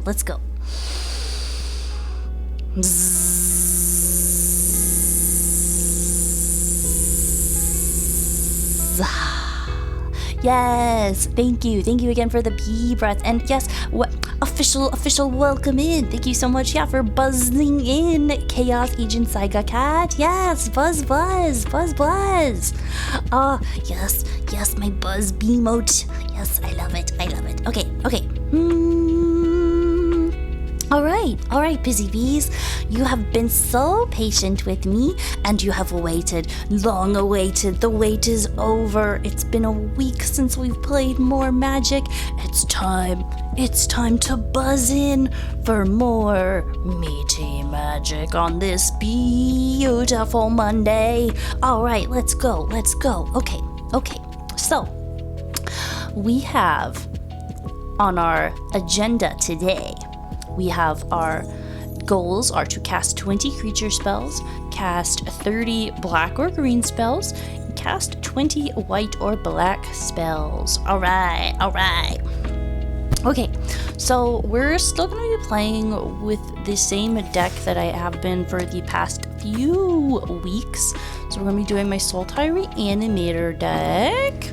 I'm very excited. I feel like I'm finally getting a little more confident with like not just the single, like the one play on it, that I'm kind of learning a little bit more on different things that we can do.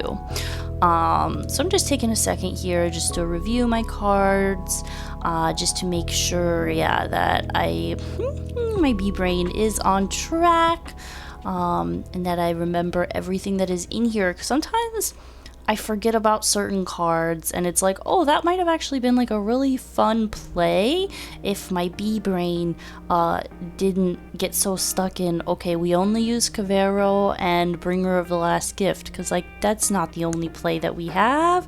That's not the only play that we have. Ugh, how silly, how silly.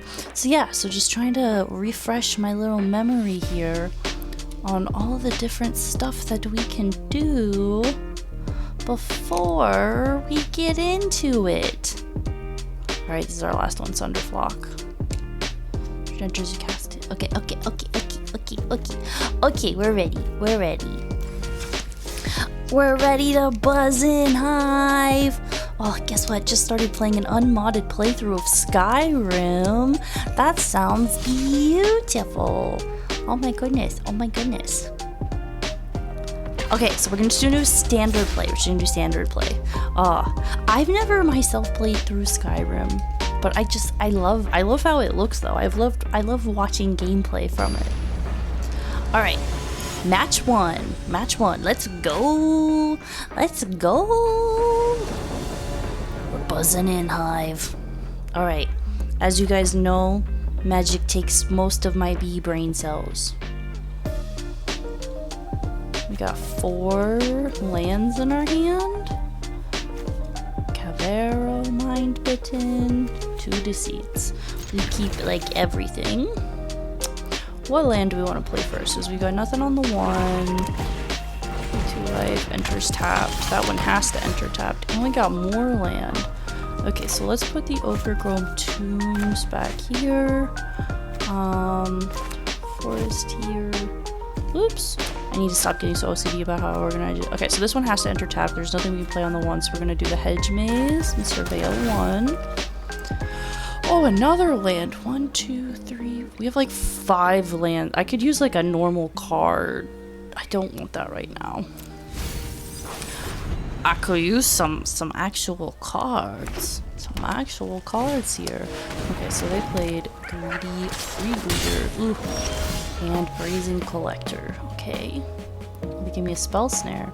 Counter target spell with mana value 2. Okay. So we can play that one. Alright. Should we do that, or should we? Oh, it'd be pretty nice to get rid of. Oh, I don't have the ability to get rid of something. So shit. I guess we will Spell Snare. We will let it enter tapped and Spell Snare when we get there. Let's see this. Brazen Collector. Attacks to add mana. And I didn't get to like. Oh, because it was worth 3. Oh, so it was like a ramping. How interesting. Okay. We're learning. Alright. So we're only gonna have 3 mana. We'll play our Gloom, Lake Verge, and a Deceit for 2 black.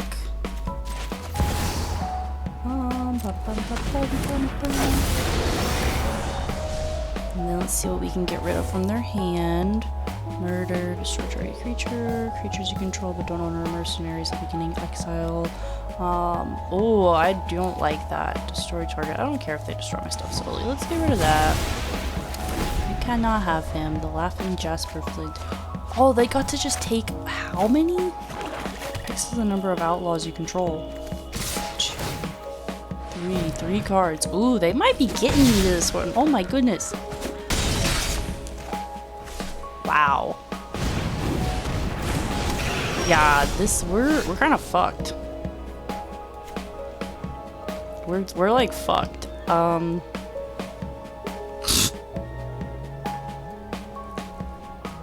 a little shocked. Wow. Okay. Oh my goodness. Okay. Okay.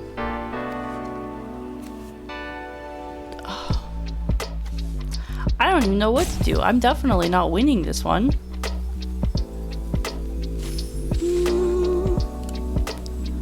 I don't even know. Okay. We'll do a Cavero, Mind Within. Sure, we'll copy their outlaw, except we don't get anything. Ah, nice, they say while they take all of my stuff. Not nice, not nice. Not nice. I'm totally, we're we're bee-braining our way through this one. Man, I like their little companion though. He's cute. They're just so speedy with this red deck here. With like 3 mana, they almost annihilated me. Now they take me out, and there we go. That's 7, 8, 9, 10. Yep, we're like done. Wow! Alright. We didn't get a single hit in. Crazy! Crazy! Oh my gosh. Oh, alright. Well, that didn't go how it normally goes, guys. That was crazy. Rough. Ouch. Ouch. Alright, alright. Let's try that again. Buzz in, Hive. We gotta buzz in.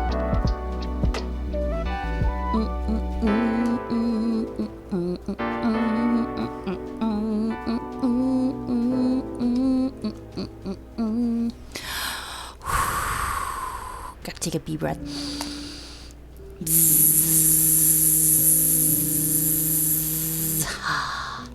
Come on. We're ready, we're ready. Okay, let's try this again. First game didn't happen. In the past. Moving on, moving on.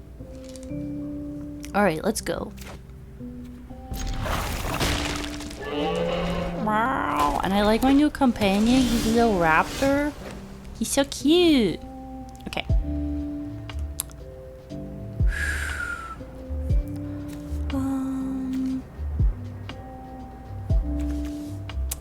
Destroy target creature. I don't think I'm going to do that. Alright, so we will do the island. No. Okay, wait. Just do the watery grave. Let it enter tapped. Okay, and I saw the bee breath redeem. Okay. Let me take another bee breath.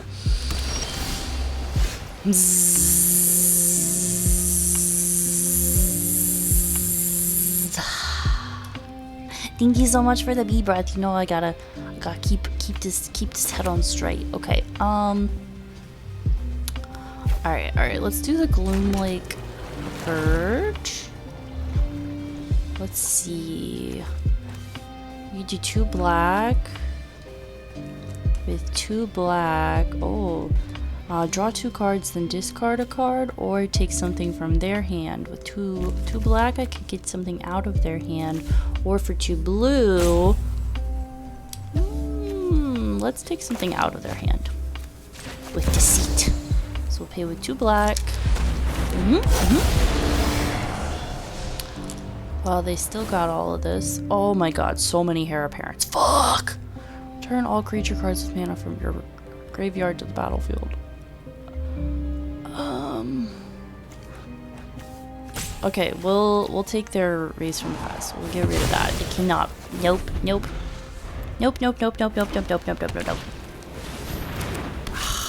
Fucking heir apparent decks. God damn it. Okay,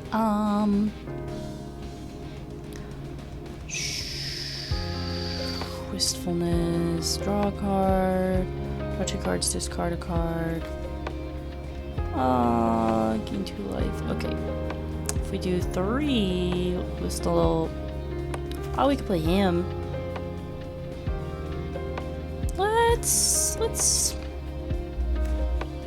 Yeah. All right, we'll do. Oh, I don't have a. Haha, that was silly. Okay. Yeah, I don't I don't have green. Okay, so we'll do Wistfulness then. Cast with Evoke. Pay with our blues. Our islands. Discard. Bringer of the Last Gift.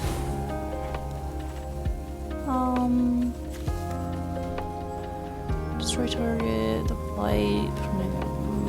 I don't really. Nah. Bye.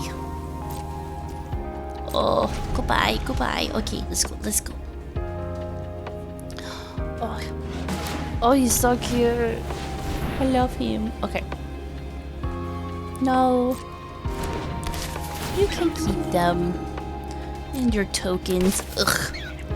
Fucking hate heir apparents. But you can have them. That's fine.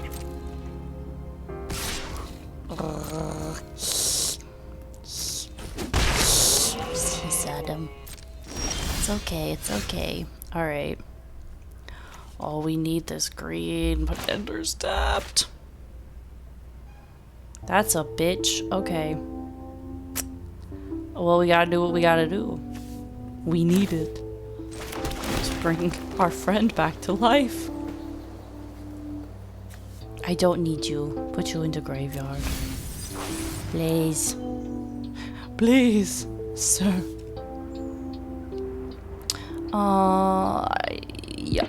2, 4, 6, 7, 8, 9. Alright, we're just moving on because I don't have anything to play here. Don't want to use my requiting hex.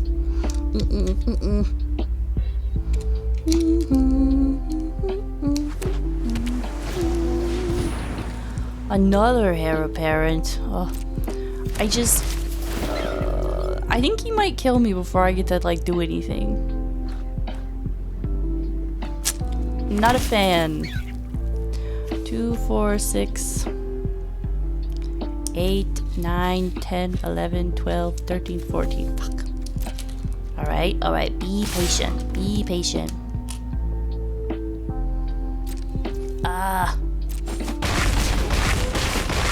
Yikes. Heir apparent. This is just not my day. Okay. So we'll play the Formidable Speaker, finally. We'll discard.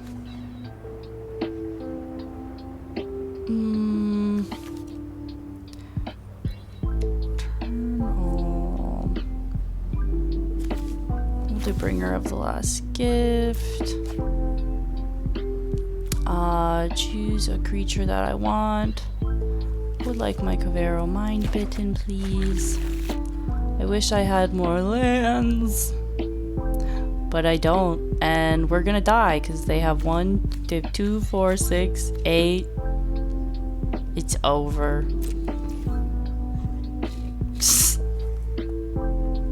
It's over. Oh, let's just give them the satisfaction.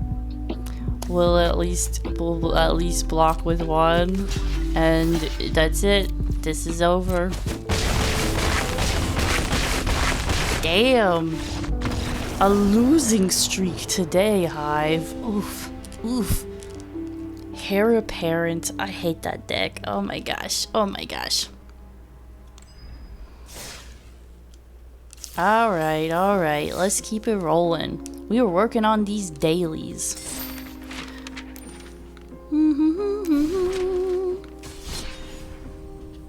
Alright. Buzz. We just keep on going. They see me rolling. They hating. Mow, mow, mow, mow, mow, mow, mow, mow, mow. Okay. Let's see. We'll keep, of course. Nothing to do on the 1. So we will do our Watery Grave, but enter tapped.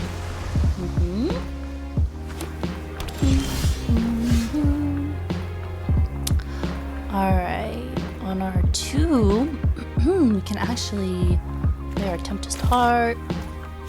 Yes! Draw 2 cards, discard 2 cards. You will discard... Shit. An Arden and a Sunderflock.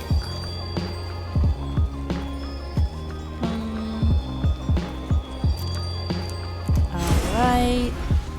I believe we have 2 of each of those in my hand. How silly. Okay. So on Cavern Souls. Mental, human, elf. Fuck. Let's see.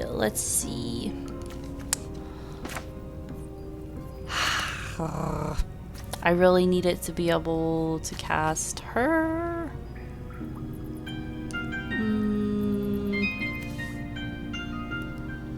This is elemental though too.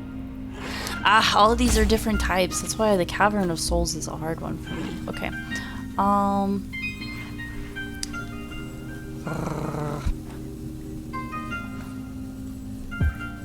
Elf, human, elemental. We're gonna go elf. It's so difficult. Okay. Just because I didn't want to cast something. Okay. And then we can discard.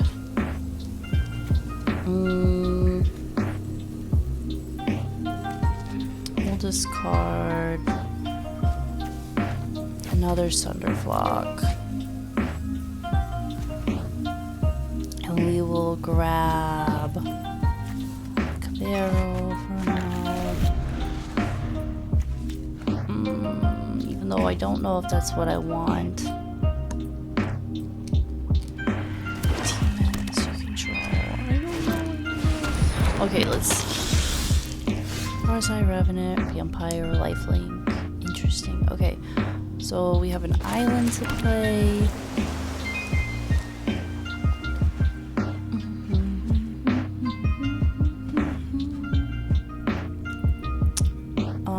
Okay, so we got 4. So we could play our Cabero. If you cast it, return all non-creature. Okay, we can do that. Let's do that. Let's do it. Never mind, Bitten. Or at the beginning of combat, exile 1 target creature from your graveyard.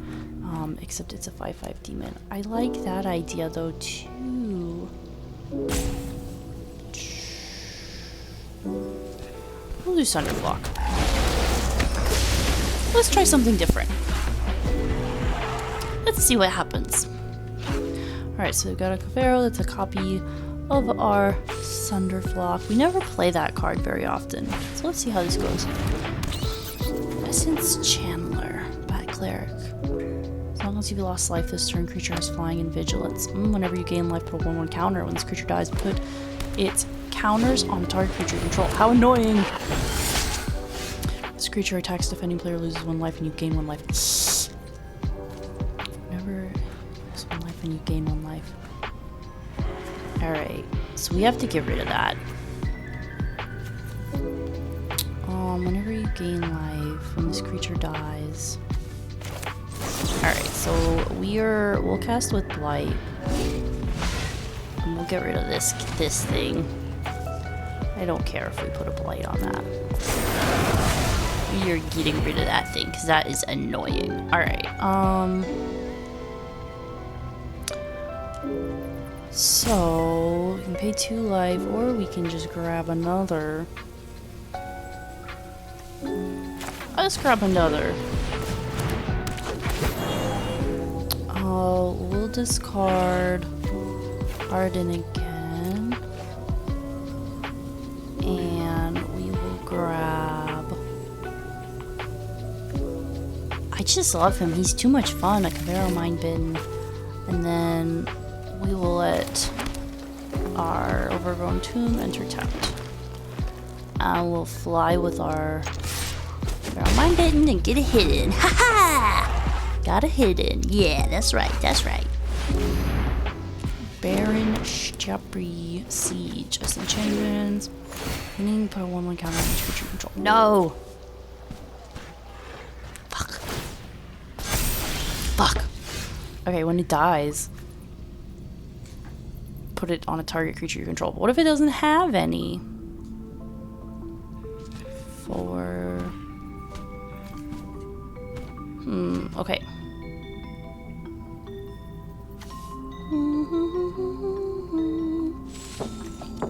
Oh, let's do that again, maybe. That would be funny. Yeah, I'm gonna do it again, actually. This creature attacks. Let's go to my graveyard. Let's do another Thunderclock.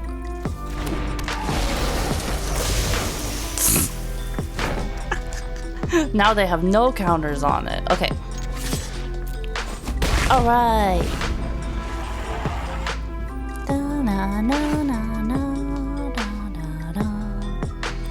So then we'll get...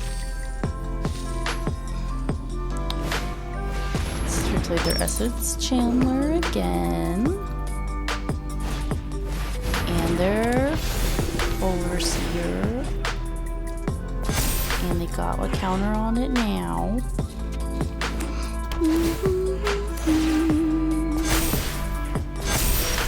Yikes. I'm not a fan of that, but I suppose it's where we're at right now.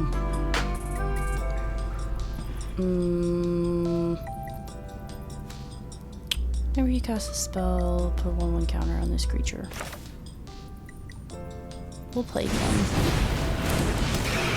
It's fine, I suppose. Oh, we're not gonna attack. I don't know, I don't know. We gonna see, we gonna see.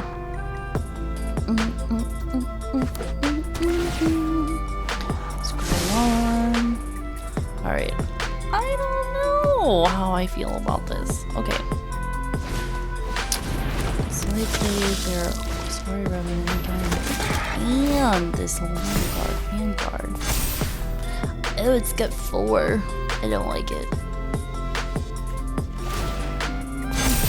Oh, look at all those counters. Okay.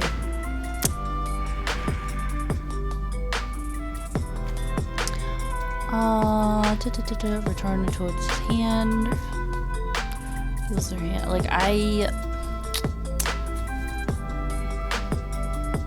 let's see. We're gonna play our Overgrown Tomb. Pay 2 life. 1, 2, 3, 4, 5, 6.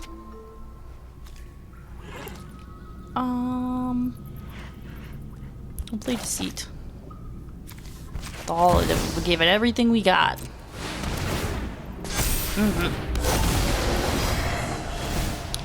Alright. Choose to return to its owner's hand.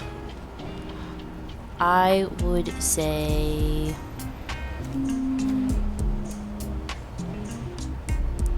Exile...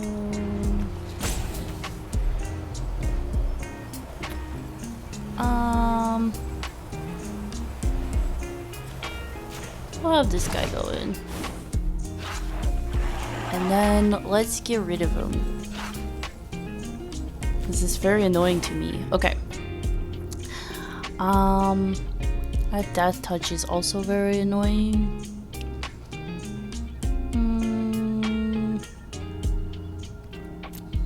But I think I'm okay for now. I'm gonna hold. We're gonna see how it goes. Okay. Playing a bit of a longer game this one. Let's see what they got. Oh, that's really cute art. I like that. Eric Gainsborough. Alright. I should have probably gotten rid of the enchantment. It just keeps beefing them up. 4/4. I think I'm gonna sacrifice.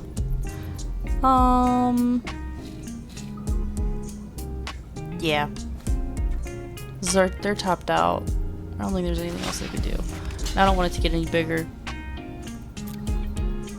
Let's go!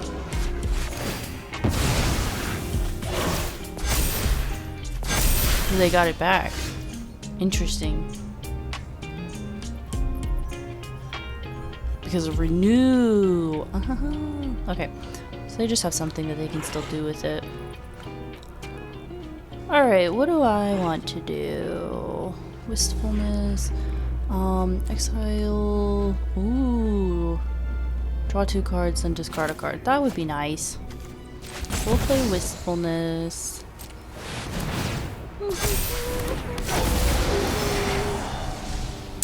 Okay, so we want to get rid of, I think, the +1/+1. If you gain life, if you have 7 more in your life, creatures. Yeah, so we're gonna get rid of that. No more beefing up your friends there. We're gonna discard. Oh.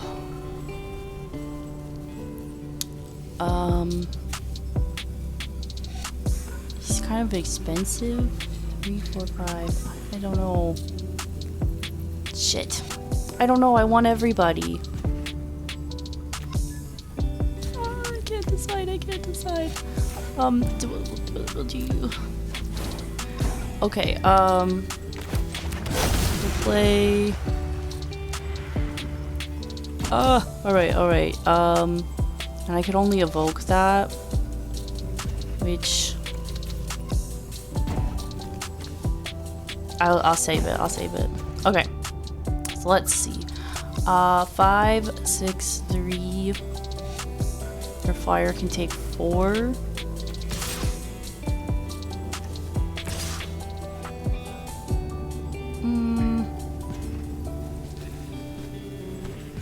We're gonna hold. No, we're gonna go. We're gonna go with this guy. Okay, we're gonna go with just 1. See what happens. Fuck, I might not like that, but aha! They let me get some damage. Yay! Okay. You have a lot of strength of will if you don't end up a sneaky archer every time. Oh yeah, talking about Okay, pay attention, B-Brain. They've got some moves. Fuck, I should have made them get rid of this. They got some moves. 6, 5. Okay, no blocks there.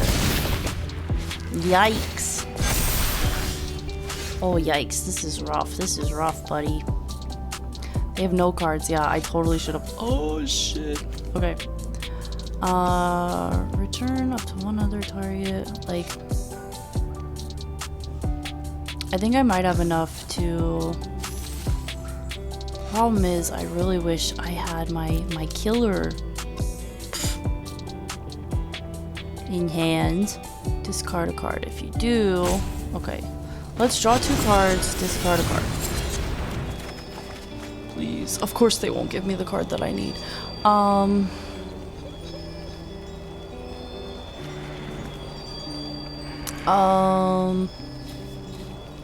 We'll discard you. Discard 2 cards. Shit.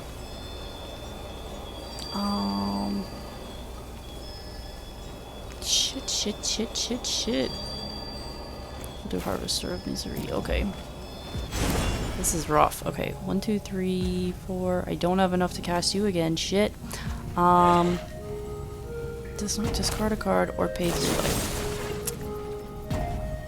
We'll pay 3 life. I would love to get rid of you. You're terrible. This is horrible.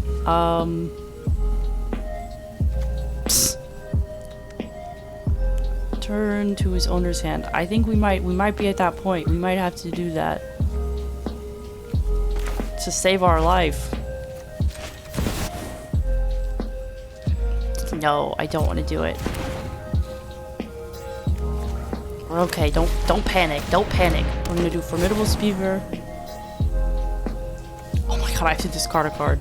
I didn't think this through. It's okay. And then we're gonna go get Pin. Oh my god. This is crazy. Okay.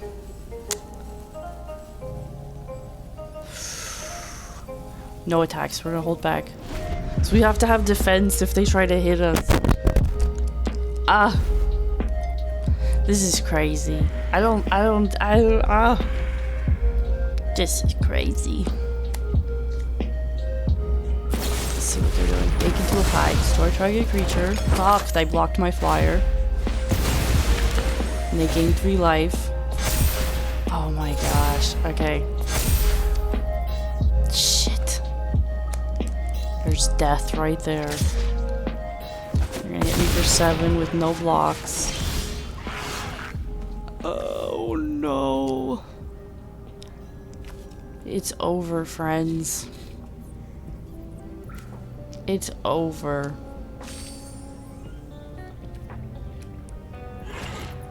If only I had pulled my 1 card.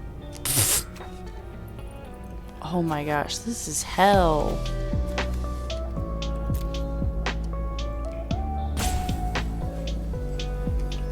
I don't even have my Sunderflock in here to send them all back. Alright. But what we will do is I guess we will do Deceit so I can at least bounce.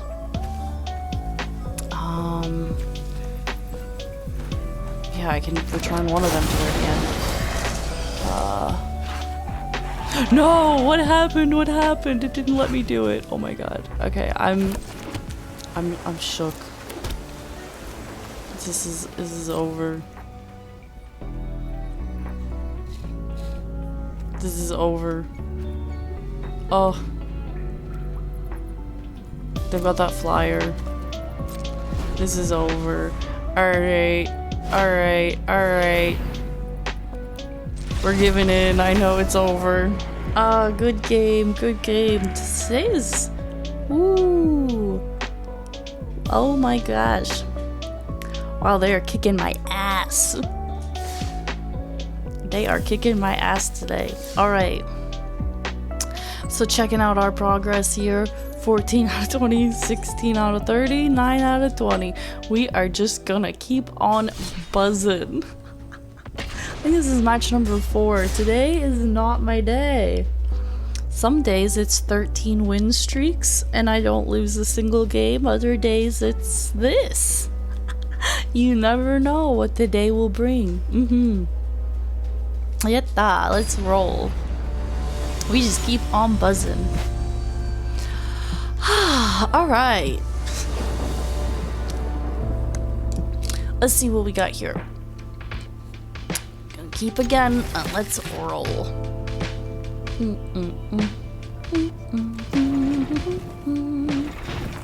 Alright, on the 1. Nothing. So we have 2 that enter tap. That sucks. We'll do our Undercity Sewers first. Surveil 1. Sure, whatever. We'll collect the land for now. The swamp is fine. Alright, Dream Beavers. Ooh. Beaver Nightmare. Beaver Nightmare. Okay, on the 2. Your Triumph, destroy. I'm definitely not doing that. So we'll collect it for now. Let's surveil another 1. Spell Snare.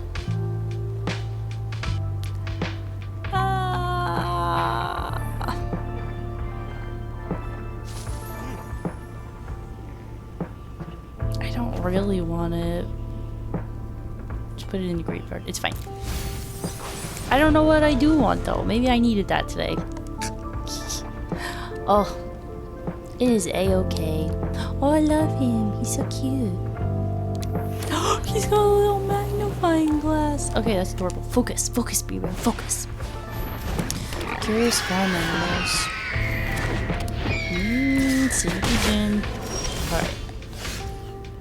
Oh, he did a little clap. That was really cute. Okay, 3. Look at all of this shit they've got out here. Okay. What could we do on a 3-drop?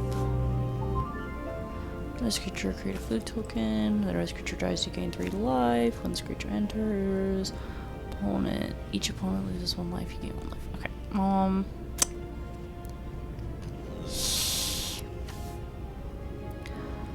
Do I have that? If I played the swamp or this, I could do a deceit and make them drop something. Or I could play him. Okay. We'll do the Gloomlake Purge and destroy target creature.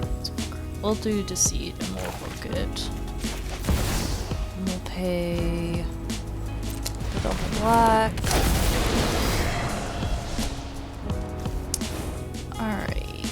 They have this bird or this ninja fox. Choose target creature. Exile that creature until it leaves the battlefield. Sneak cost was paid. Oh, we'll just get rid of him. Okay. So we'll get rid of the turncoat Kuinochi. City pigeon.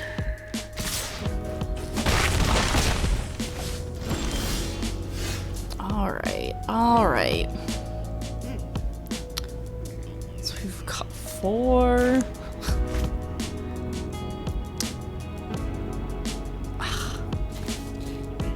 These hands. Okay.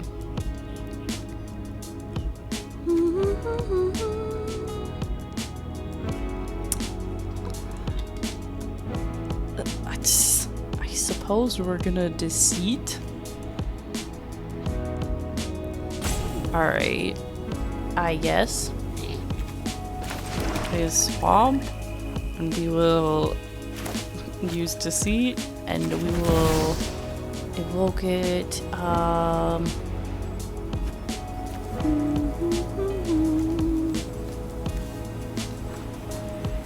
like don't really want. This isn't really what I want to do either.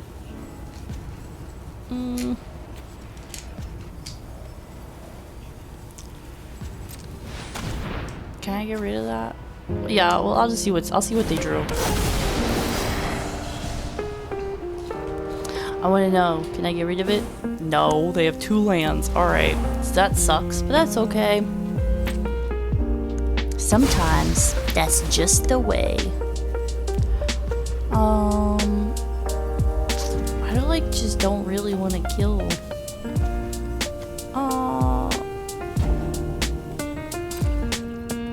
They just don't feel worth it.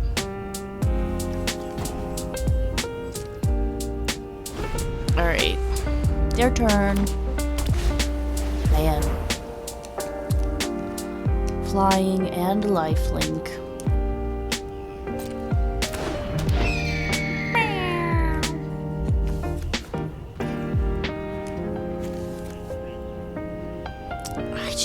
I just don't.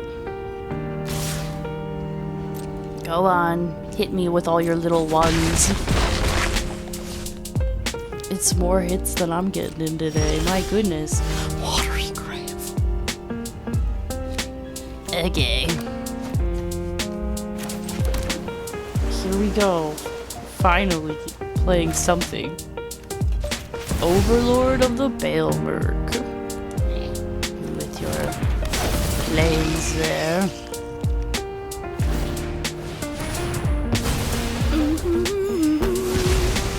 Oh, they killed it. I didn't realize it had that ability. Return to my hand. Barrel. Sacrifice this creature. Oh, I should have gotten rid of that at some point, probably. Alright. It's all good.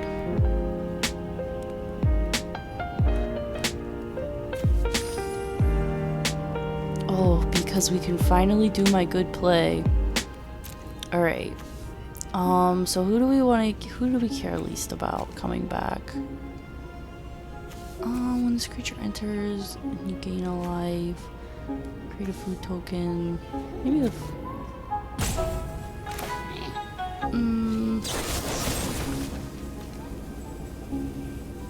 discard a card. Who do we want to get rid of? Create a food token. We'll say the Healer's Hawk. We'll discard. Remove the last gift. Alright, alright, alright. Then we will pay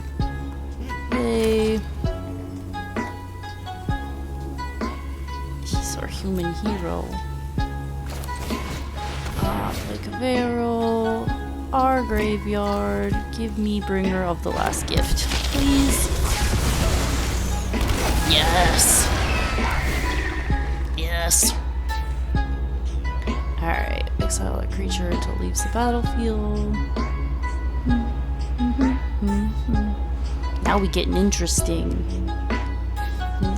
Okay, I'll have food tokens now though.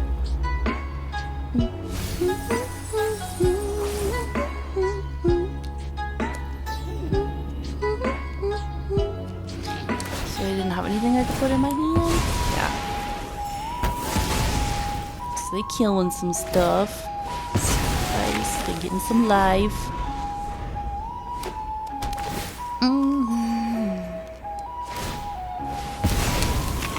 Let's see. Yeah.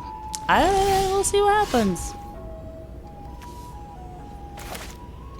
So we're gonna play our Overlord of the Baelmerk. To put into my hand.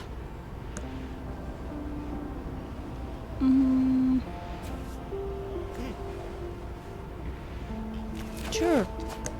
I don't know why I put him in my hand. I can't afford him. 1, 2, 3, 4, 5, 6. Why did I put him in my hand?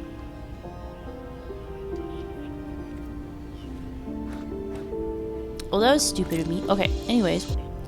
Yeah, we're gonna go all in.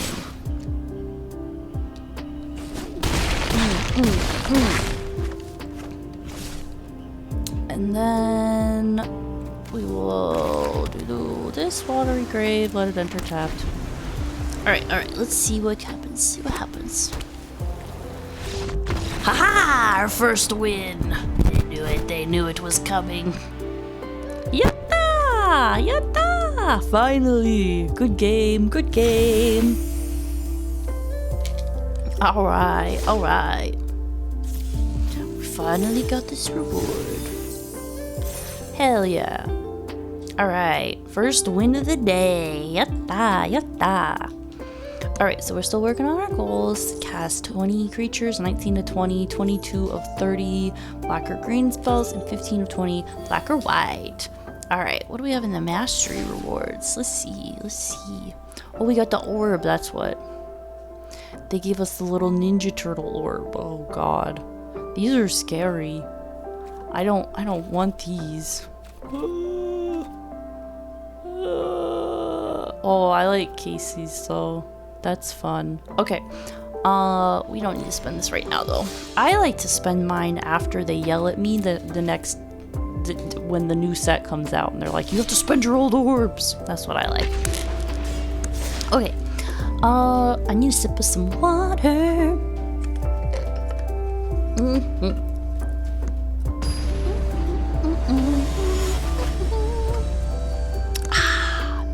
Yatta.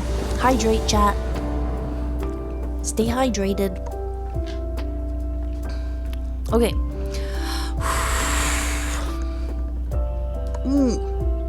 Alright, let's go.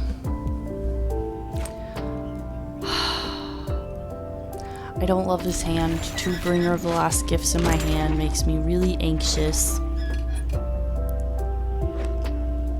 My little cave raptor is so cute. I love how he enters the field. This looks like a little book. Oh, it's cute. It's like a little plant book. Okay.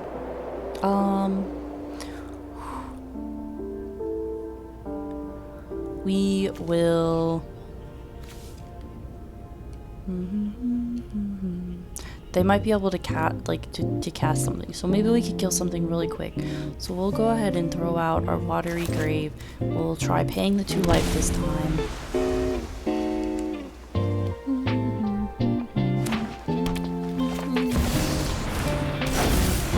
See, they cast Bristly Bill, Spine Tower, Landfall. Whenever a land you control enters, put 1 counter on this creature. See, he sucks. We're gonna Requiting Hex him. Bye-bye.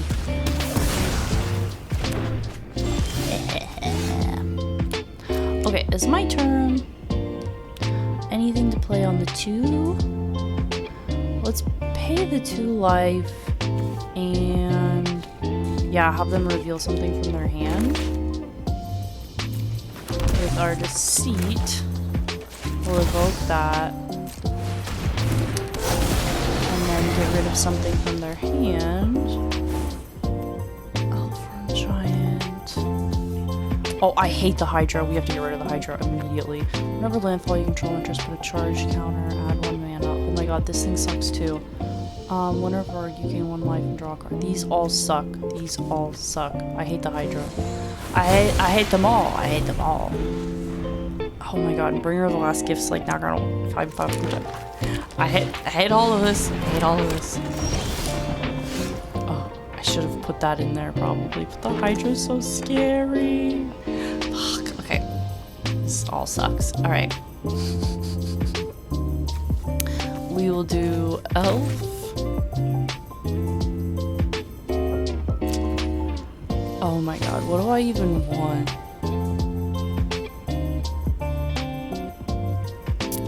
I don't know. But we'll play the Formidable Speaker. We will discard a Bringer of the Last Gift. I can't believe we have 3 in our hand. That is ridiculous. Oh my gosh, what do I want? Wristfold. Let's do a Tempest Heart right now. Draw some cards, discard some cards. That'll be good for us. Because this is rough. This is rough. This is rough. 2 Bringer of the Last Gifts. I really don't even want to resurrect their stuff because I don't want them to like I don't even want to resurrect this. Like maybe to see. Oh gosh. Oh gosh, Hive.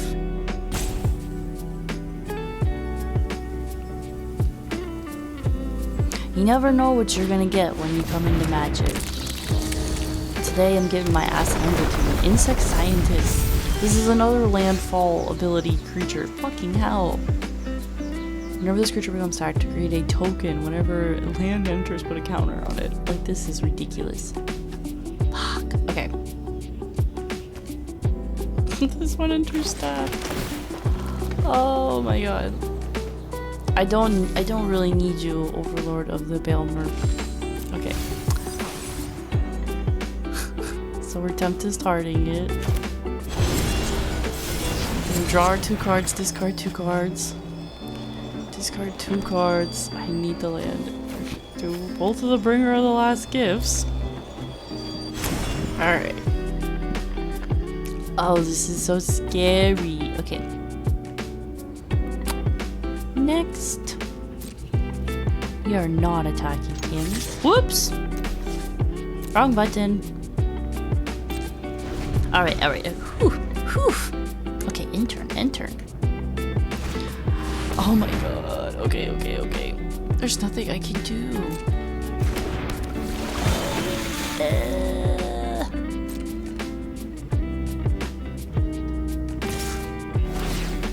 Whenever this creature becomes tapped, create a lander token. Lander. Sacrifice this token. Search your library for a basic land card. Put it on the battlefield tapped, then shuffle.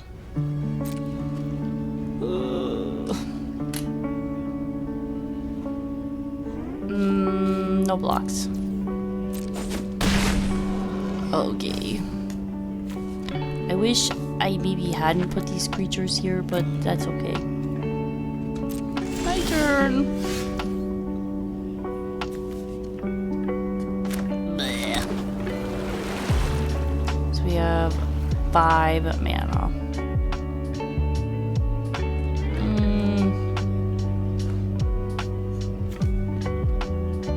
I don't know. If I bring all my bringers out,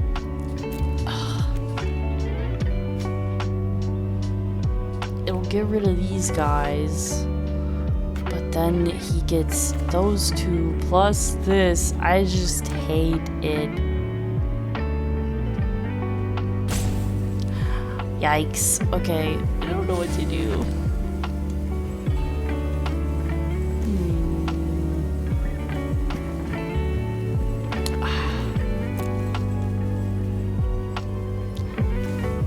Ain't that just the way?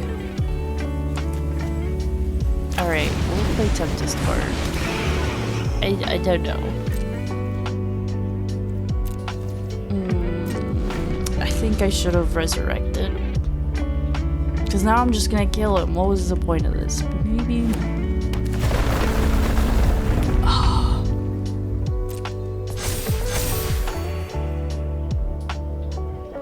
I'm seeing 2 basic lane cards. This is what I want. I want him to get all these lands out. Beef up these guys so much, and then we'll just wipe it all out.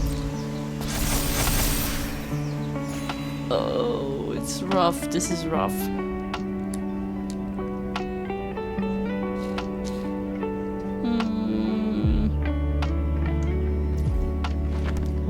Oh. Alright, let's see. Let's see.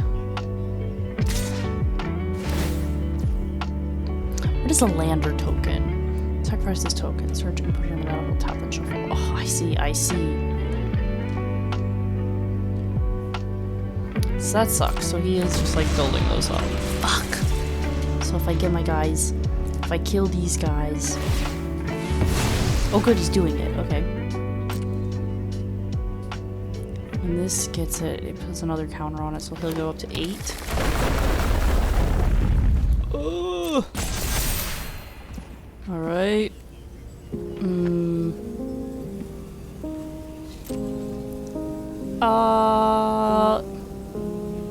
Yeah, we'll block because we're gonna resurrect, so we'll just bring them right back. Yeah, I like that.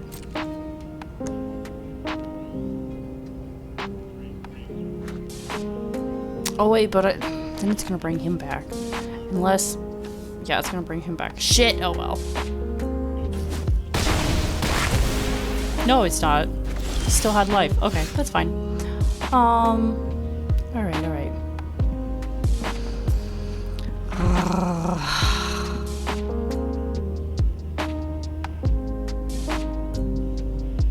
Alright. We're gonna do it. Pharaoh Mind Bitten. And we're gonna do... No, that's not what I wanted! Fuck, fuck! God damn it, god damn it, god damn it. Okay.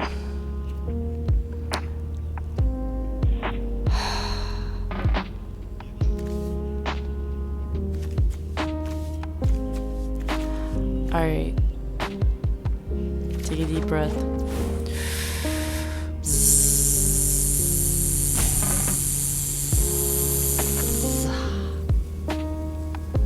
Alright. This is rough.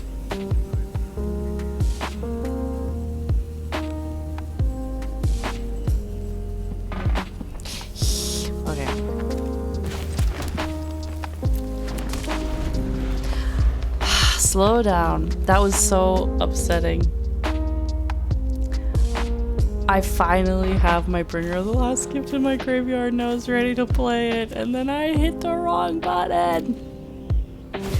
I clicked on the wrong card. Alright, it's over.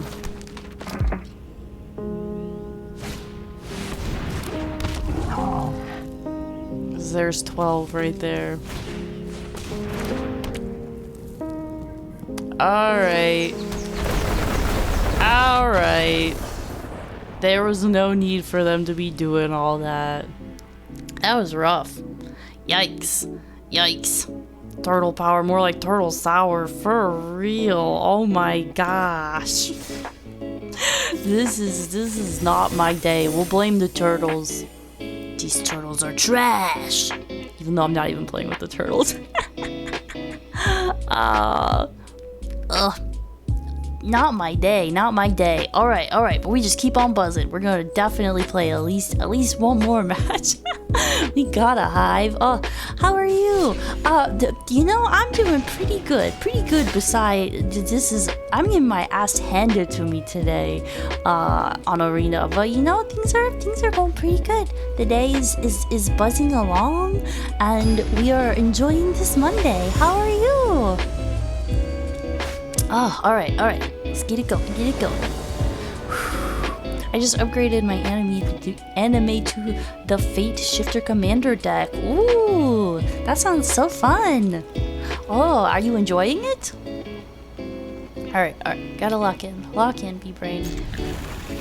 Oh, that was a rough one, but it's time to reset and keep going.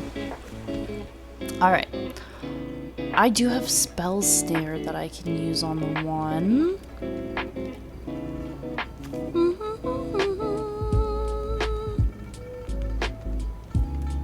Alright.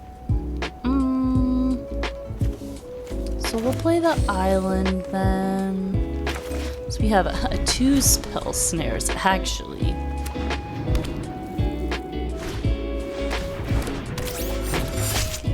Death Touch. How come I don't get to counter it? It's not count. It's a creature. Whatever. Okay. Bow, bow, bow.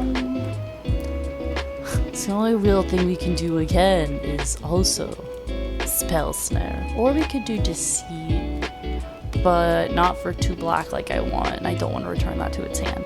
So, tapped. Play the Watery Grave, let it enter tapped. Yes, I've had the deck for 8 years, but now it just hit no proxies. Hit CEDH, no proxies. I don't know what that means, but that sounds very exciting. Hell yes. Good for you. That's exciting. For 8 years. That's a long time. That's a long time to be playing the same deck, and I respect that so much. Oh, I love that. I love that for you. Ugh, are you winning, son? No! I am not today. This is one of my worst days. One of my worst days for Magic. I think we've won 1 match. It's been tough. It's tough out here in this arena today. Alright, so we have 3 here. I can't believe I still have my 2 Spell Snare and a Recording Hex. Oh my gosh. Laughing Jasper Flint. He's been giving me trouble today. Fuck. Okay. Do we want to Deceit and Evoke? He's really annoying. Yeah, so let's kill him. That's right, we're gonna kill him. And we can't Blight, so we're gonna Requiting Hex. Oh, I can't kill him. Fuck. Okay, so we're gonna Evoke. Because I'm mad. Okay, we're gonna Evoke Deceit. Hello? I hate when they do that. Shut up. I will fucking mute you. Alright. Choose a non... Oh my god. Okay, Mob Lookout. They're just trying to, like, go quick. Target creature. Size. Fuck. Oh, I like to discard cards. Okay, so we're gonna do Etherize. Bow, bow, bow, bow, bow. Alright. Stop exiling my cards. Laughing Jasper Flint. With Nuisance. Fairy Rogue. 1/1 counter on it. Ugh. Okay. No more lands. That's really unfortunate. Alright. So we will draw 2 cards, discard 2 cards with our Tempest Heart. Discard 2 cards. Oh yay, we got some land. Okay, there's like... We'll discard our Overlord because we can't afford him. And we will do a Spell Snare as well. Then we will play our island. I could discard him and get rid of something of theirs. Value 2 or less. I don't really care that much. We'll save him. Okay. Save it for Spell Snare, I suppose. Or I could just kill it.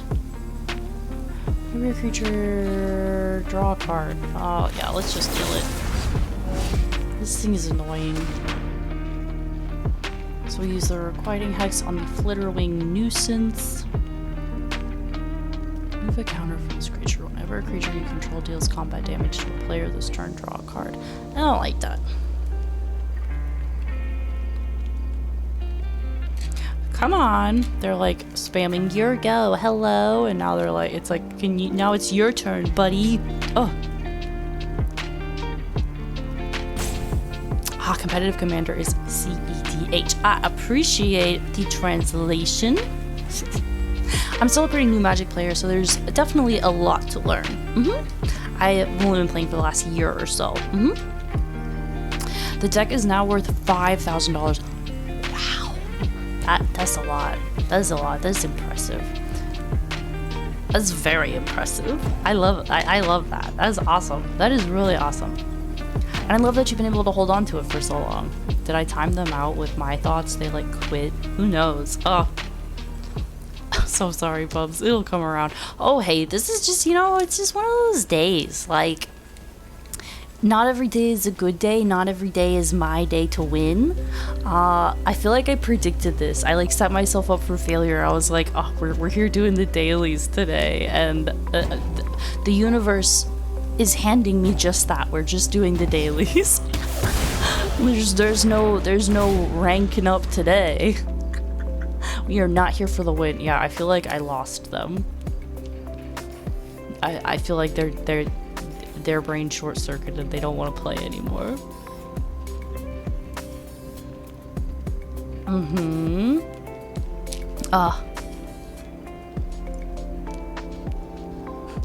Are you facing Outlaw Tribal? I hate Jasmine. I do too. Stop exiling my cards.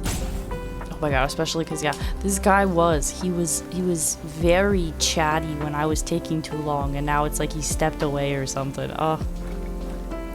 Come on. Yeah, we'll just play with my raptor. Yeah, he's so cute. Hello.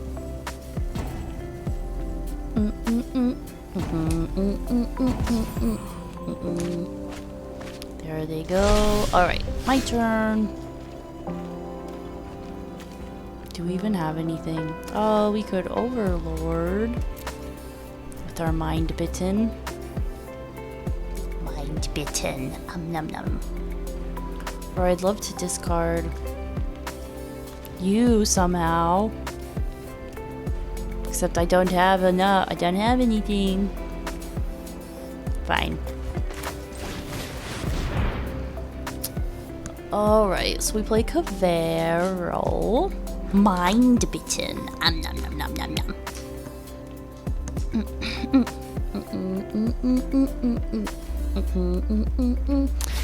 Okay, so I would like to become an Overlord of the Billard. We copy him. Yeah, I feel like this guy is just like not here anymore. There's all my lands. What do I want to put in my hand? Draw 2 cards, discard a card. Yes, please. Please. Oh, I don't have any forests. I don't have any forests. That's not a good. Fuck, this was the wrong card to take. My bee brain is just not on straight today, it seems. Alright. Also, they're here. I think. No. They're not doing anything. Oh, wait. Yes, they are still here. Okay. Well, thank you. I didn't even have to go look for it then.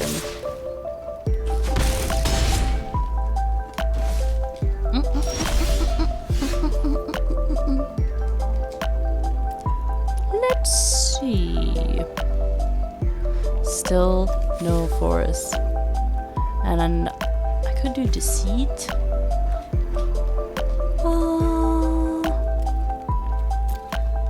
That we could copy. Draw 2 cards. Discard a card. Yes.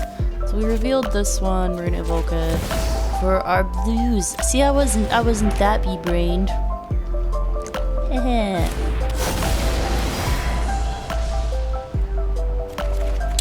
Draw 2 cards. Discard a card.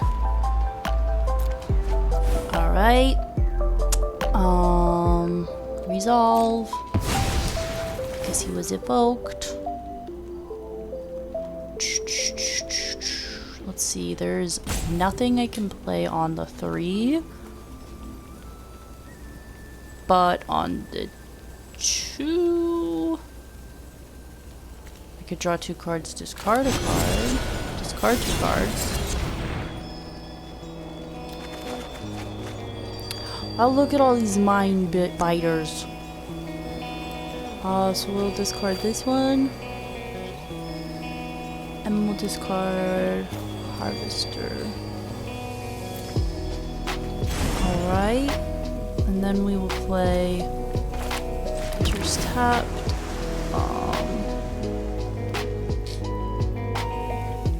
Deceit will move him over to the graveyard.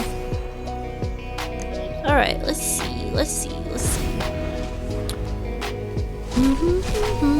Stealing all my cards, Jasper. He's stealing all my cards.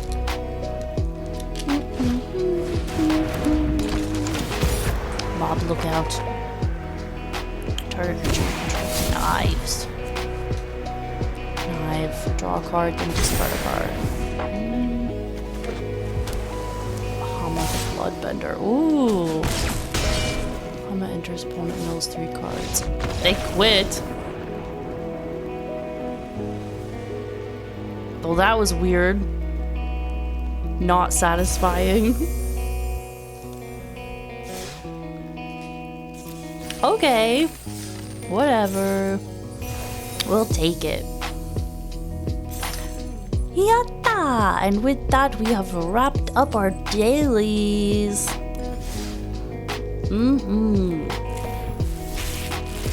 Alright guys, we're opening this pack and I think we are calling it for today. Sometimes you gotta end on the win, and right now we've completed the dailies. That is satisfying. Yes. Alright, so let's check out these cards. I like these treats. Tainted treats. Yum yum. Nobody. This creature enters, return. Around. Shredder's armor. It's in a nice little display case. Mind Transfer Protocol. I like this one. This one's kind of cool. The art on it's pretty nice. We always have Cowabunga. April O'Neil, hacktivist. Okay. Wow. Wow. Not my favorites. Not my favorites. But we got it. Alright. Claim our rewards. And that is our dailies. Alright. Alright, busy bees. I know that was kind of quick for the magic, but we're just not getting into groove today. It is just not happening. Sometimes the magic flows right from these fingertips, and then other days we're like clawing our way for that single win. Oh my gosh, but that was fun. That was fun playing today. Thank you guys so much for joining in for Meaty Magic Monday. I am gonna take next 2 days off, but I should be back on Thursday morning for another episode of Wake Up with Snoot City. Animal Crossing New Horizons is what we will be playing. Yes. So thanks you guys again. Thank you guys for tuning in. But it is time for me, the Bee Queen, to buzz off. I'll see you guys super soon, and I hope you have a beautiful day. Bye.